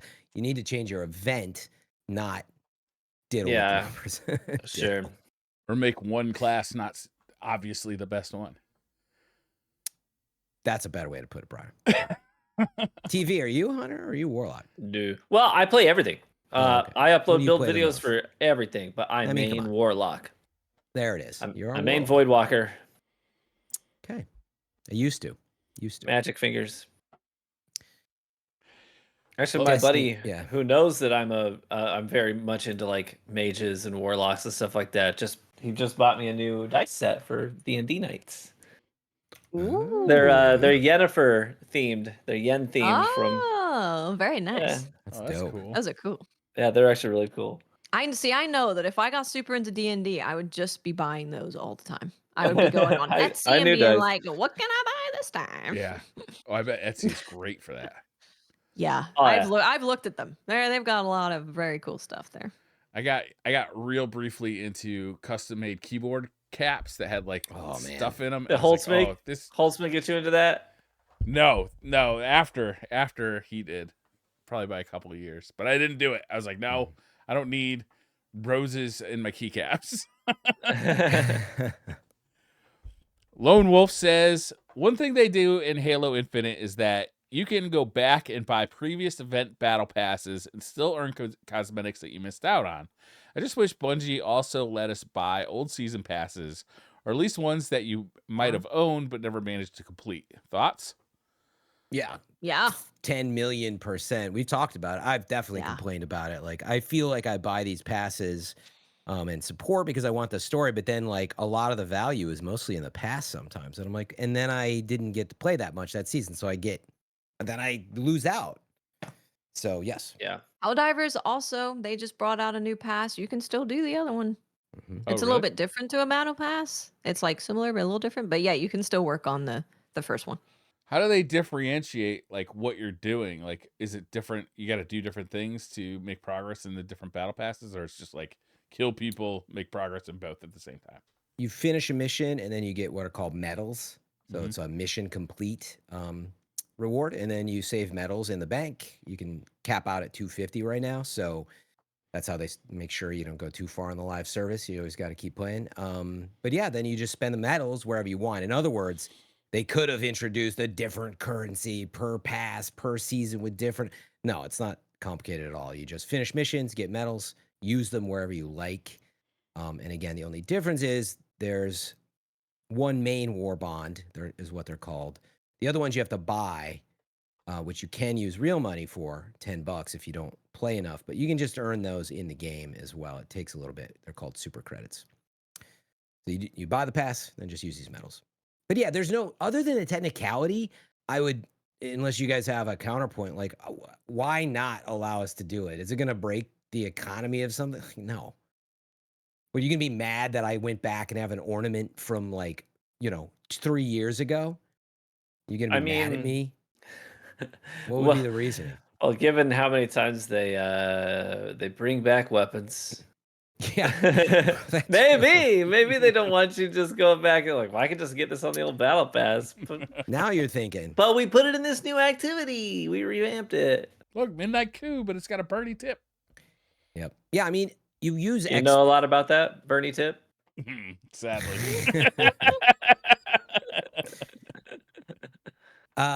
Yeah. Sorry, I mean, Family Channel. Sorry. You just earn XP to progress these paths. Yeah, I mean, honestly, it's a missed opportunity. And frankly, where the game's at, I think it's a tech side and an organization side. Because, right, you got to build UI and all this like stuff around it. But honestly, it's a good monetization opportunity. I hate to say it, but like, I wouldn't care if you go back and buy an old pass from the Vex Offensive or whatever, Right. Go do it. Get your OG Adorative and whatnot. Yeah. Who's going to care? It seems like a no-brainer too, because you can get more money for Bungie and more content for players. Yeah. Yeah, you got more stuff to do if you miss something out. Like I took a whole season. I took a season of The Witch off. I didn't play until like the last 2 weeks of Season of the Witch. So I missed out on like all those guns. So I did like some mega grinding in those last 2 weeks just to get a couple of. I think I've got crafting patterns for 2 of those seasonal weapons done. But yeah, I mean, I will probably try to go back and at least do some of the activity, because I think, isn't the activity still up from last season? Oh yeah, I want to say it is. Yeah, It is. Yeah. they've been doing a good job with that. yeah. But anyways, I think you can play it several seasons back. Can't you play the last year? It I think it's stays the for the year of last year, seasons. yeah. Yeah.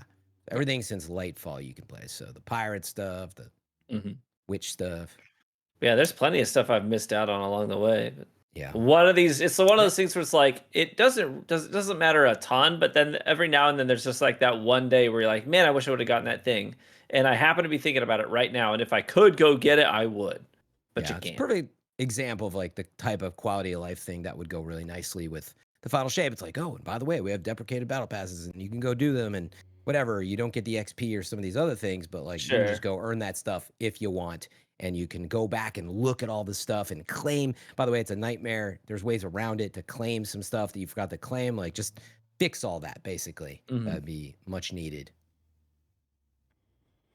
Edge Atherin says, "Hey guys, much love. I had a crazy idea for an endless strike connected by Vex portals at the end of the strike, but the bosses are randomized. Adept weapons for high scores could be also be random elements like Year 1 Destiny 2. For example, Hark heliocentric sidearm with Volt Shot. Thoughts?" Could I be can't cool. Yeah. That was a lot. It could, yeah, it could be cool. Yeah, where it's like endless strikes connecting through a time portal. Instead of ending the strike, you go through a portal to another strike, and then the bosses at the end of the strike are randomized. I think having bosses on some strikes be randomized might be a little tough because they are made for the arena that they're The in. arena, yeah. That's what I was thinking. Yeah. They'd have to spawn you into like the final boss. Like the final section would be randomized or something. Yeah. But either way, there's definitely something there, like a more you just keep going. Yeah. Buko16 says, "If you caught a leprechaun, what would you do with the pot of gold?"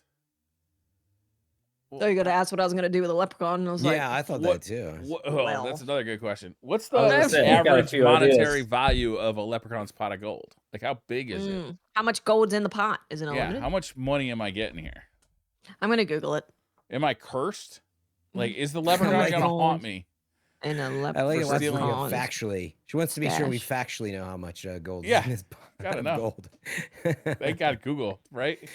You know? Well, apparently, Yeah. the pot of gold at the end of the rainbow is something you really want to have or really want to achieve. It's not an actual pot of gold. I would- no, Stupid just give ass me a literal website did pot of that- whole- told you- yeah. told you that. It's your dreams, Briar. It's your That's so- dreams. Did they It's sell not the- inspirational posters You on were that website? chasing money. Look, you you were chasing money this whole time, and actually you realized I just need family. Leprechaun's like, look, it's the approval of your father. It's like, where's the freaking gold, you piece of... Fuck that guy. Give me the money. Yeah. Apparently, usmoneyreserve.com. Okay, now we're talking. They would know. Where's your? I don't know. This is a whole article about it. Yeah. Yeah, that's Let's what I just hate about. assume it's Have you enough. guys noticed that the internet sucks now? It's It like does, you because ask of a all this question on the AI internet, crap, man. and it's like, first of all, they don't want Google to just answer your question on like Google's web search, so they have to put the answer to your question like six paragraphs down with like 17 ads between the top of the page, and like it's awful. It's like you can't find the answer to your question. You're better off just asking like your AI. They're Here you driving go, us toward Briar. AI, right? It's like it's I easier got to an just answer ask. for you. What's that? All right, let's hear it. There was never any gold at the end of the rainbow as a trick used by the leprechauns to outwit greedy humans. So you've been eaten. Briar, you Yeah. did all this, and now you just end up being eaten anyway. Look, I have May as seen well let us Leprechaun the do it. movie, Now and you've this been a does scare leprechaun. me. Oh yeah, that's creepy. That's a scary leprechaun right there. Yeah. Wasn't Jennifer I Aniston assumed. in that movie? I don't remember. That is a swing, man. That was a long time ago. I don't think so. No? Maybe I just I put her in there in my You mind. imagine it. You I fantasized imagine. about it. I think. You know, this movie You was might be better right. No, if you are right. one Holy or two crap. of friends were in this movie. No, you're right, dude. The 1993 horror comedy. Jennifer Aniston played Tori Redding. There you go. You're right. I mean, I would remake wait, though. Leprechaun, the movie, with Jennifer Yeah, but I do want to Aniston. disclaim. I use the internet to find this, so it might not be true. Let me check. Well, the problem is ChatGPT it's just first. the AI SEO crap that makes it just really hard to find what you want. Because you pick you go, oh, here's an article, and they'll just be like, Destiny, the game Into the Light Final Shape is a game about Guardians going into the light for the final shape, and there's a witness, and I'm like, oh god, this Like is 6 what's pages later, you realize I'm never gonna get the answer. yeah, it just keeps going in a It's not certain. You're like, coming. okay, oh no, and we're starting again. I hate the internet. Clayton Mitchell says 3 live streams to preview a free event seems excessive. Tinfoil hat time. What's going on? Is Tyson Green, new Destiny 2 game director, getting a comprehensive intro to fans? Is Intro the light bigger than we realize? Is Into the Light bigger than we realize? Are Bungie trying to reestablish a link to the community? What gives? Wait, because it's 3 streams? Is that what you said? Yeah. You know, I like all 3 of these answers, As honestly. options. Yeah. It could all be true. Yeah. I mean, Let so me ask they are ChatGPT.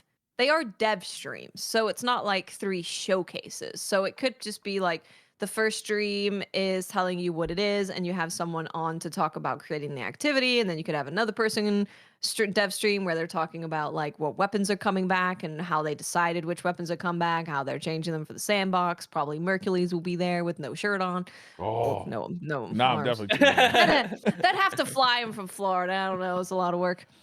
And then like the Worth it. last one's made something else. I don't know. But these are dev streams, so they might just be getting devs in to talk about creating this new thing and which weapons they picked and all that the stuff. vision for it, and But it totally could be like they are wanting to get more involved with the community, having this kind of thing for sure. Because they haven't had devs talk about stuff on a stream for a while. It's been a minute, right? They used to do like the dev streams all the time, and then Yeah, quiet with that.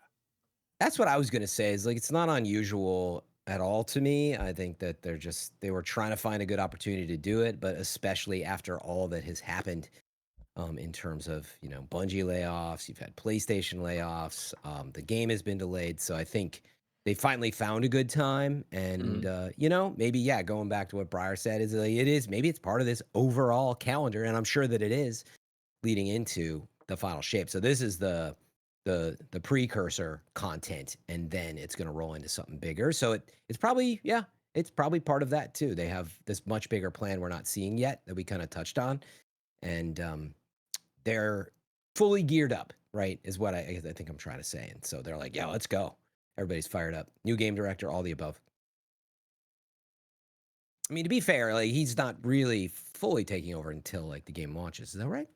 No. after Final Shape, No, it was just when Joe leaves. Right, which I thought was like right around when it's. I mean, they're obviously. No, it's before Final Shape. Well, when is it? Well, they mentioned it in the TWAB, like kind of dates. Just that he wasn't leaving right away, but it is before the Final Shape. Yeah, like in other words, they're obviously doing a handoff, but in other words, like will Joe and him be around for this, or I don't know if they touched. Speaking of people That who would be cool. left Bungie, did you guys hear Marty O'Donnell's running for Congress? Yes. Yeah. Yes, I did. Yeah. Yes. That was yes, wild. I did. Toes in chat says he tweeted that February was his last month. That is correct. Yeah. Okay. February was his last month. So. Oh, he did. Okay, I'm sorry. I had that wrong. Animalistic says, do you think we're going to have a new surprise darkness subclass in Final Shape? No.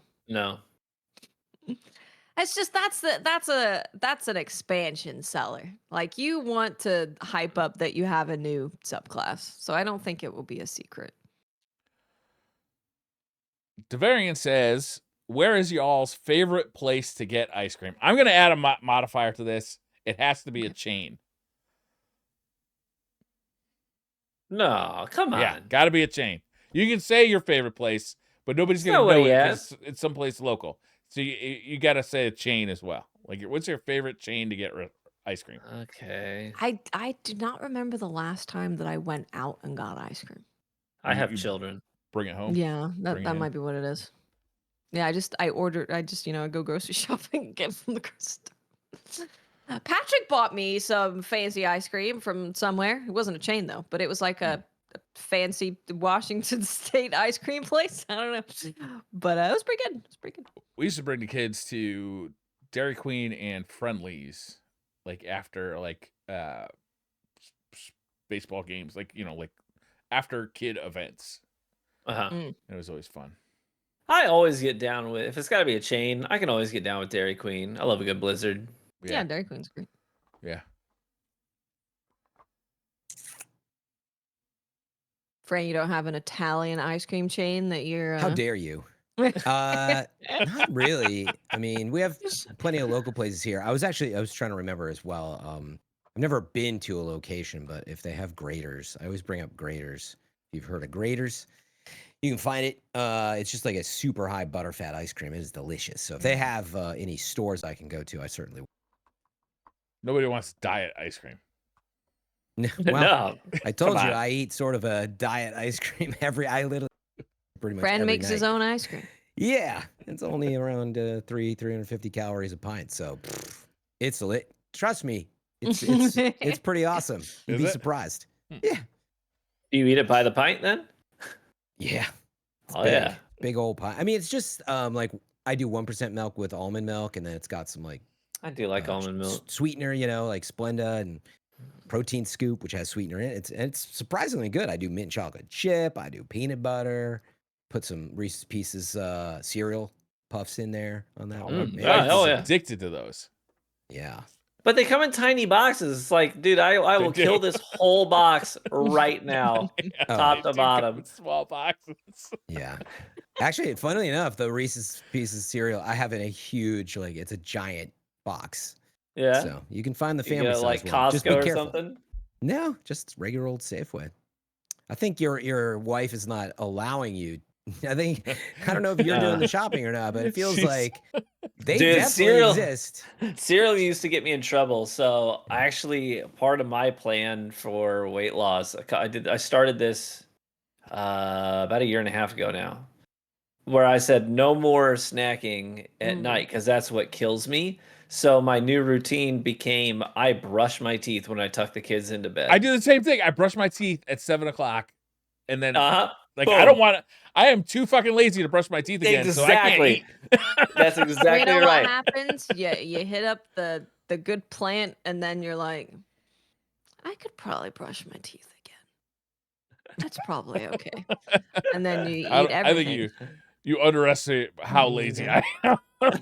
Yeah. Or I'm overestimating how high you get, Brian. That could be too. Doubtful though. News says, "Hi gang, what are you guys wanting to see in Into the Light? I would love to see the vaulted campaign missions back. Also, miss having the cop on the show. It's been so long. It has It's been been a too long. long time. Need a good been a police long time. action up in here. Cop on the show?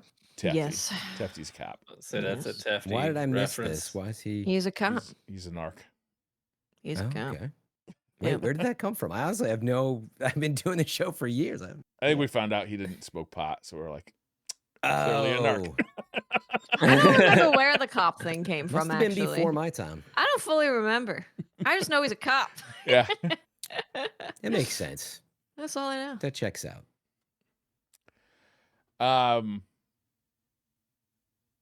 What's Into the Light. I question? mean, What I'd do love we- to see a Horde mode now. Horde mode would be great. Right, yeah. I don't think we're gonna see the vaulted campaign missions come back though, and Into the Light. But I don't know. You never know. Yeah, like I saw people being like, so if that's Midnight Coup, does that mean we're getting Leviathan back? And I'm like, I wouldn't go that crazy. I wouldn't I don't bank think we're on it. getting a Wraith back. I think they're just probably, I would guess that they're doing like a hurrah of the community's favorite weapons and stuff and putting Yeah. it in this activity. I do love the Midnight Queue. Well, yeah, if it's, let's say it is a little like firefight, what I'd like to see then is within the mode, that it would have like a drop of icebreaker that you could go pick up and use just in the mode. Because like, let's say it breaks the game or otherwise, but you Uh-huh. could use it in the mode. So a little throwback, go back, use an old weapon, and then it transmats to not your vault, I guess. Well, No Land Beyond. Well, maybe that's the exotic they're bringing. Mhm. That'd be cool. Zachary Richards says, "What's y'all's favorite type of jacket/coat to wear? Poofy ski coats, windbreakers, hoodies, trench coats, suit coats." Mm. I default to wool-lined flannels, like flannels with the those are good. insides lined. Yeah. Yeah. This is a good question because you never Yeah. see a streamer or a YouTuber with a coat on. No, they're in their office. I've done it when it gets cold enough, but they're Yeah. Destiny coats when they are. But My Mm, go-to jacket. is like a pink poofy jacket. Like a ski It's a jacket, shorter, like a shorter one. Yeah, down-filled Yeah. kind of thing. Yeah, those are great. that's my go-to. The other one that I go to is an Arc 8 jacket, which is similar kind of thing, but it's got a hood, it's got like fake fur around it, and it's a little bit longer. So when it's colder, I'll wear that one, so it covers a bit more. I got this really, really old. It's kind of like a tan denim jacket that has wool on the inside, and it just kind of, it's so old now that the denim is like worn in like an old pair of jeans, so it just like hangs off Yeah. you very loosely, and it's just comfy. But it's getting so that. old that I'm afraid to wear it because it's feeling like it's gonna fall apart. They don't make it anymore. It's that brand Carhartt. I don't know if you guys have ever heard of that. Yeah, Carhartt. Yeah. Oh yeah. They don't make a jacket like that anymore, so I'm like sad about it because I just go buy another one. That's a I've nice got a jacket couple of frame. I like Carhartts. it. They're Aaron's got his both jacket. wonderful. hey, forget about it. You know, I like a jacket like this. You know what I mean? I like a nice raid Which jacket. raid jacket is that? Is this Garden of Salvation? Yeah, this one's real nice with the liner. I like the green on the inside. Yeah, the green pops. Yeah, if It's I great. could have afforded great. everyone, I would have got every the liner. But actually, this is a good example. I like jackets like this, like a nice, just Kinda in light between, jacket. not too light, but a light jacket that you can Yeah. put a hoodie under or Yeah. another flannel, etc. I also live in San Francisco, but even then, like if I lived in Chicago, I think this would be kind of an all around until you hit puffy coat season. Then I like to be real warm. I like jackets So that I end always- at my belt too. I don't like them when they go like down past my butt. Like, Yes, that's not cool. That's like You getting gotta into show coat off the territory. butt. Show off I like the Briar you know, butt. like Right. you got to show that dumpy. You know. You see Briar wiggling down the street. There he goes. And he wonders why people want to eat him. Showing off the good stuff. And they're like, Ooh. Yeah, when it gets super cold, to my wintry friends, I don't know what you guys think of this. I like having a super warm coat if I'm going to be out at all, like walking the streets, or Yeah, that's so what I'll the bring down like the coats are world's for. largest puffy coat. Yeah. And if I'm driving, I'll have like a regular coat and a scarf and stuff like this. But that, you know, I throw the puffy coat in the back of the car for like when I'm in the car and or walking around. But if I'm like, say, going inside a bar or restaurant, I switch to a regular coat. Is this anybody else ever do that? No, I'm 100% on board. I can't wear that puffy coat when I'm driving. It's just too much. No. There's nowhere to Yeah, put it. Yeah. Yeah, that's too much. But it's great when you're out there for a while and it's really Mhm. cold. Like it's amazing. Yeah, bigger the better. Yeah. Mylan's sinkless bathroom says, when you played Destiny for the very first time, which class did you pick and why? And do you still play as that class? I chose Titan and still play Titan because I like the sci-fi super soldier fantasy. Hmm. I chose Warlock. And all my friends were making fun of me because I couldn't make a certain jump. They were all making Floofy. because I had never played a video game where your double jump did not jump. Right. Right, Yeah. right. Yeah. It was the first Suddenly time float. in the alpha. I made a warlock because I was really into like I just like magic and wizards and stuff like that. I think that's really freaking cool. So, and yeah, I'm still a Voidwalker main. I made a Hunter. I'm still a Hunter because I like being sneaky and I like bows and being an assassin and stuff. It's my jam. Yeah, I had the journey. I guess I'm pretty turncoat now. A hunter full time, been for a long time, but I started with a warlock in Destiny 1 and the alpha and all the way through the end of Destiny 1. I had 3 warlocks actually. Because it got to the point where you were trying to earn the raid gear, but you only had a chance drop, and so I wanted to increase my chances, so I had multiple warlocks. Yeah. To just complete the armor sets but I never intended to play more than one character anyway, so that was kind of a utility. But anyway, at the end of it, I said, all right, I better switch it up a bit. I was playing a lot of trials, so I believe I tried Hunter for the first time at the very end of Destiny 1, and I was like, okay, this actually helps me in PvP. I better get on top of this. But to make sure that I didn't just fall into that trap and never, play the others, at the beginning for when Destiny 2 had only launched on the PlayStation and not PC yet, well, consoles, I should say, I was a Titan for the beginning of Destiny 2 and played the whole campaign as a Titan. But then I switched to a Hunter, and that's what I am now. And I do have my Warlock and Titan that are out there. I occasionally hop on to do like a raid.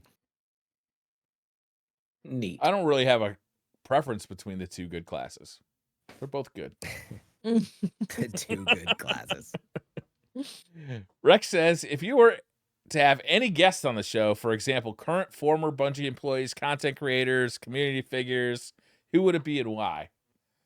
Deej. We could get Deej on the show. Deej would be awesome. What the fuck is he up to now? Where is he?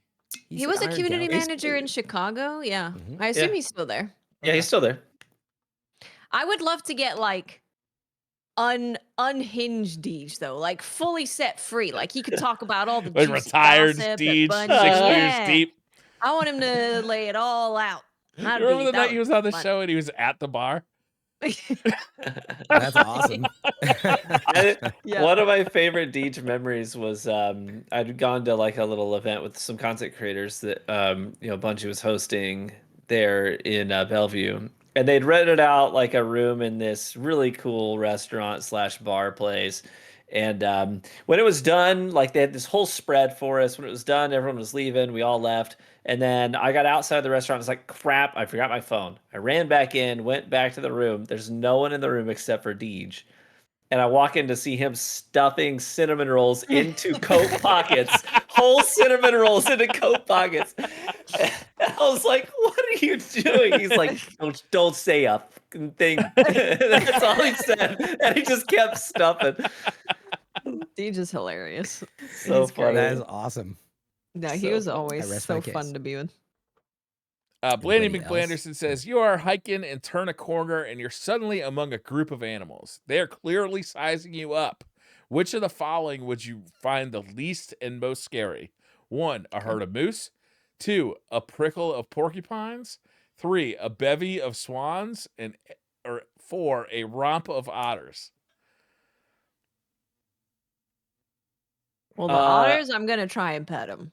Whether that goes well or not, the moose are the don't most care. scary. I'm petting. Yeah, I was gonna say I'm a no to the moose. Yeah. I've And always a no to wanted the to punch a goose. swan because they are Really? mean. They're They gonna, yell are at mean. me. they're gonna get you. Well, I'm I ready don't to know throw if you come hands out. with. I don't know if you Yeah, come I don't out think ready they to can throw actually hands. hurt me, though. That's I right. think they're all talk. I'm ready to call their bluff. Oh, no. Yeah. No, goose will mess you up, man. I don't think so. I think you're A wrong. goose will also mess you up. I'm ready to set up this cage fight right now to prove. Yeah. Yes. Oh my God.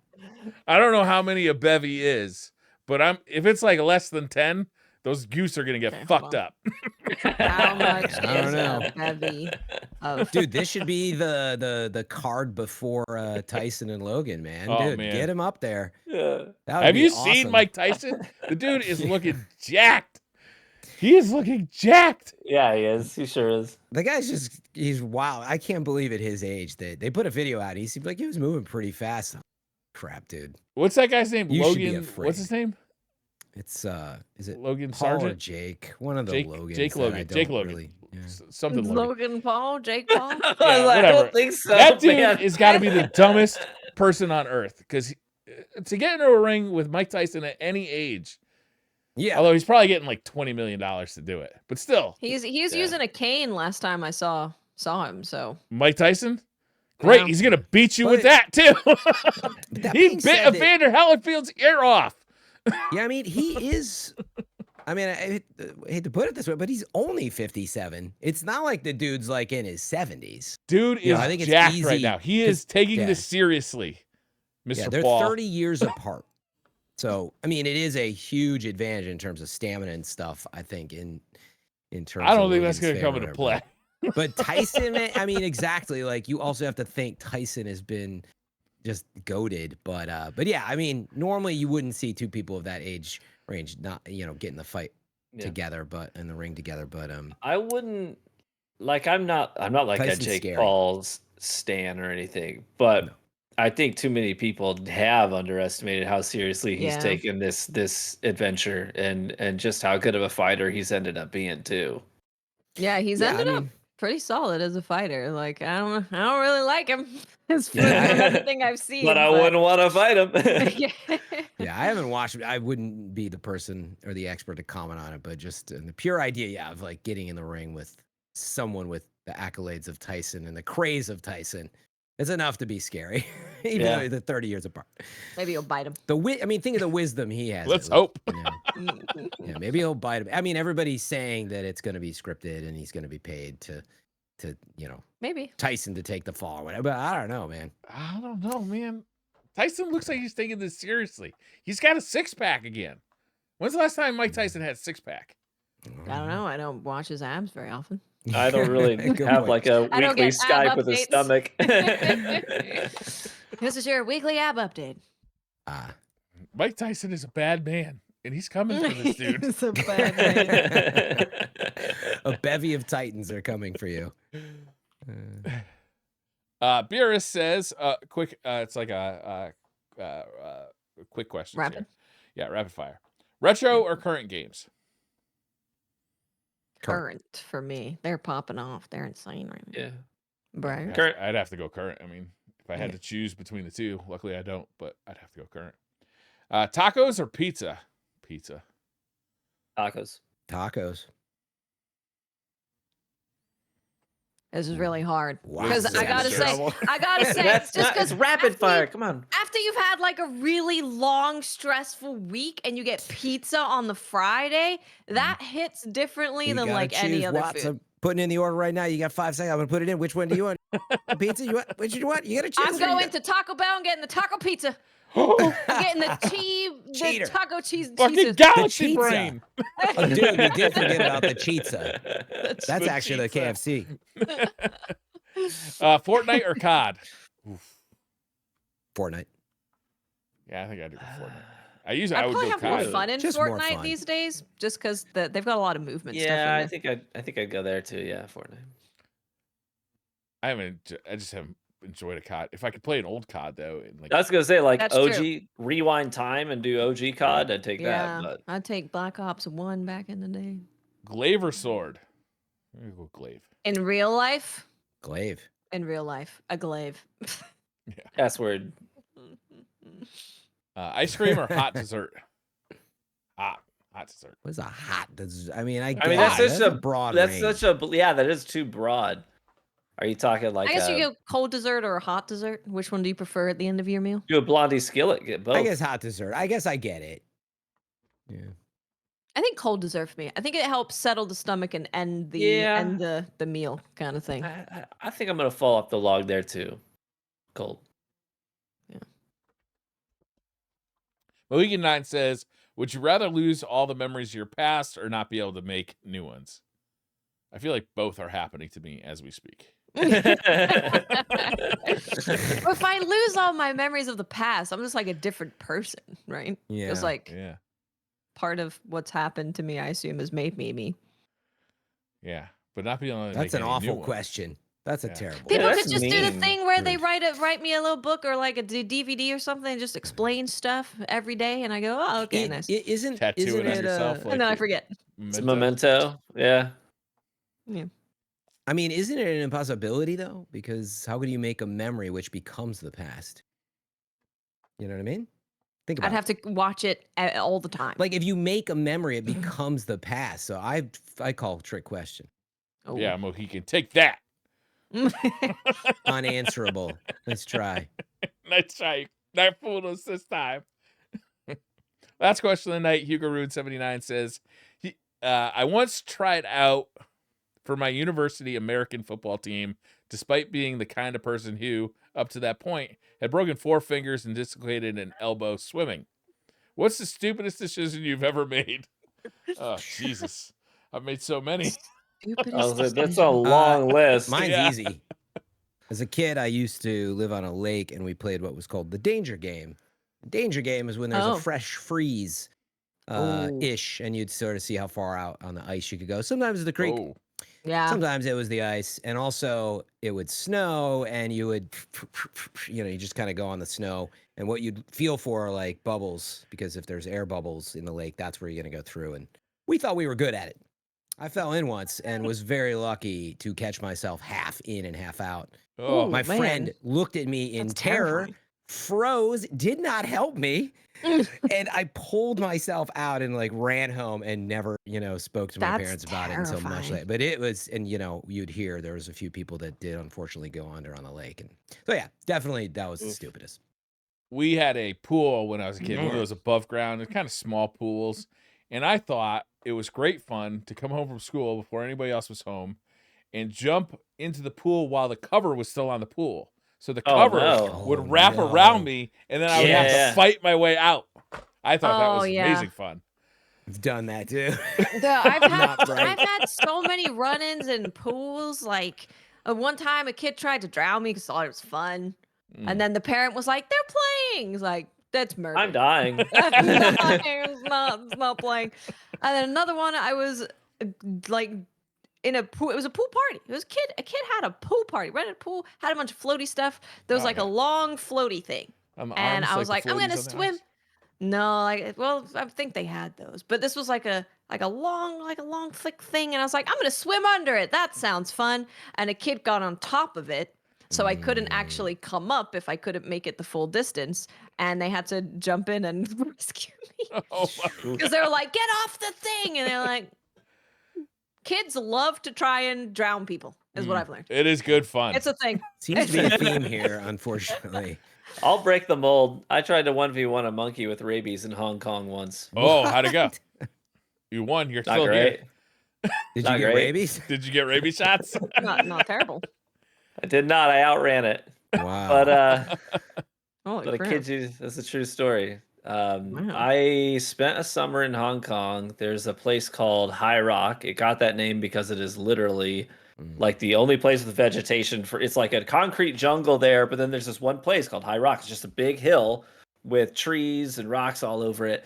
And of course, the monkeys like to hang out there as home base and then go out and scavenge for stuff and come back. Well, the place I was staying was at the top of High Rock. And our very first day there, they said, hey, if you're ever coming up the trail, there's this one trail that takes you up. If you ever come up the trail, you see monkeys, just go back down and wait for them to pass because they have rabies and they will fight you. And one day I was coming up there. I'd seen these monkeys so many times. I'd been there for weeks. And one day I was coming up the trail and there were 2 monkeys on the trail. And I was like, they've seemed fine for weeks. Like, I knew who you were. Yeah, like we have They a know me. relationship. They Like know me. we broke the ice, And so I just kept walking with my head down, assuming, well, they'll just leave. You thought they watched your YouTube videos and I subscribed. thought, don't you know who I am? And one of them bailed, and I thought, cool. So I just kept moving forward, and the other one did not bail. And then I got uncomfortably close, and he went from like hunkered down to he stood up on his hind legs and got as tall as he could. And I was like, this dude's actually a lot That's a bigger than threat. I thought he was. And then I did not know monkeys scream. I knew they oohed and they awed, but this thing screamed at me. Oh God. And he barreled towards me, and I took off running. I ran down High Rock. I ran out into the streets of Hong Kong with a monkey chasing me, and eventually, and people were like, "Is that a white guy? Is that a monkey?" And then, Like, one of this. Ultimately, God. the thing jumped up on like it was almost like a family. I don't know what they're called. Like a family where you would honor deceased family members, right? It's Mhm. like a shrines Like a of shrine, sorts. yeah. Yeah. It climbed up on one of those and just like stared at me like, don't you even freaking try to come back. Wow. Oh my God, that's very scary. Yeah. That monkey I thought I was sounds gonna wild. die. Impressive That how was a fast close you call, were. man. Well, Must I have mean, been fast. never underestimate a white guy when death is on the line. Yeah. All right. Well, That's fight true, or actually. flight with Yeah, that's true. monkey was answered on that one. Yeah. Yeah, because I was I thinking would've my mom lived in Kenya, and she was pregnant in Kenya with one of my siblings, and she came across a baboon, and it was a baboon with their family, and Mhm. the child just started crying. Just the baby baboon was upset, and because my mom was nearby, the baboon assumed my mom had upset the baby. Uh-huh. And got very mad, as most animals do when they think their child is in danger, and chased my mom. And she had to also run very fast while pregnant, ran to like a village, and then the villagers helped just scare her away. Dang. But They're scary. just very scary. Good question. What kind of monkey was it? TV's monkey? You think he was Yeah. taking I notes didn't before he I got- didn't stop to ask for his identification. Oh, maybe we like- should. What's the place called? High Rock? High Rock Monkeys. Yeah, I think I mean, High you're Rock asking Monkey, the the internet. Hong I'd Kong. like a little more information on this monkey, frankly. Feel like he and I could get along. Our mutual distaste for TV. By the way, I think it's called a troop of monkeys. In case you want to integrate that into a future question. Man, this is Google's really unhelpful. Could also is be, what I've learned today. That's what I'm saying. Yeah. There's a just no tribe answers or a anyway. cartload. Get your stuff together. Google, you really fucked up the internet. Things were going so well too. All right, Maybe I I think could that's gonna ask do it Jeeves. for this episode, guys. Nope. Ask all your monkey-related questions next week. I I'm won't sure be there'll here. Yeah, we will have the monkey expert. Yeah. Tell us about it. If you know what kind of monkey is on High Rock, and if TV Yes, should have please let me know. stood his ground. Yeah, should you have fought? What were your chances? I don't know much about monkeys, but I know the noise they make when they intend to take a man's life.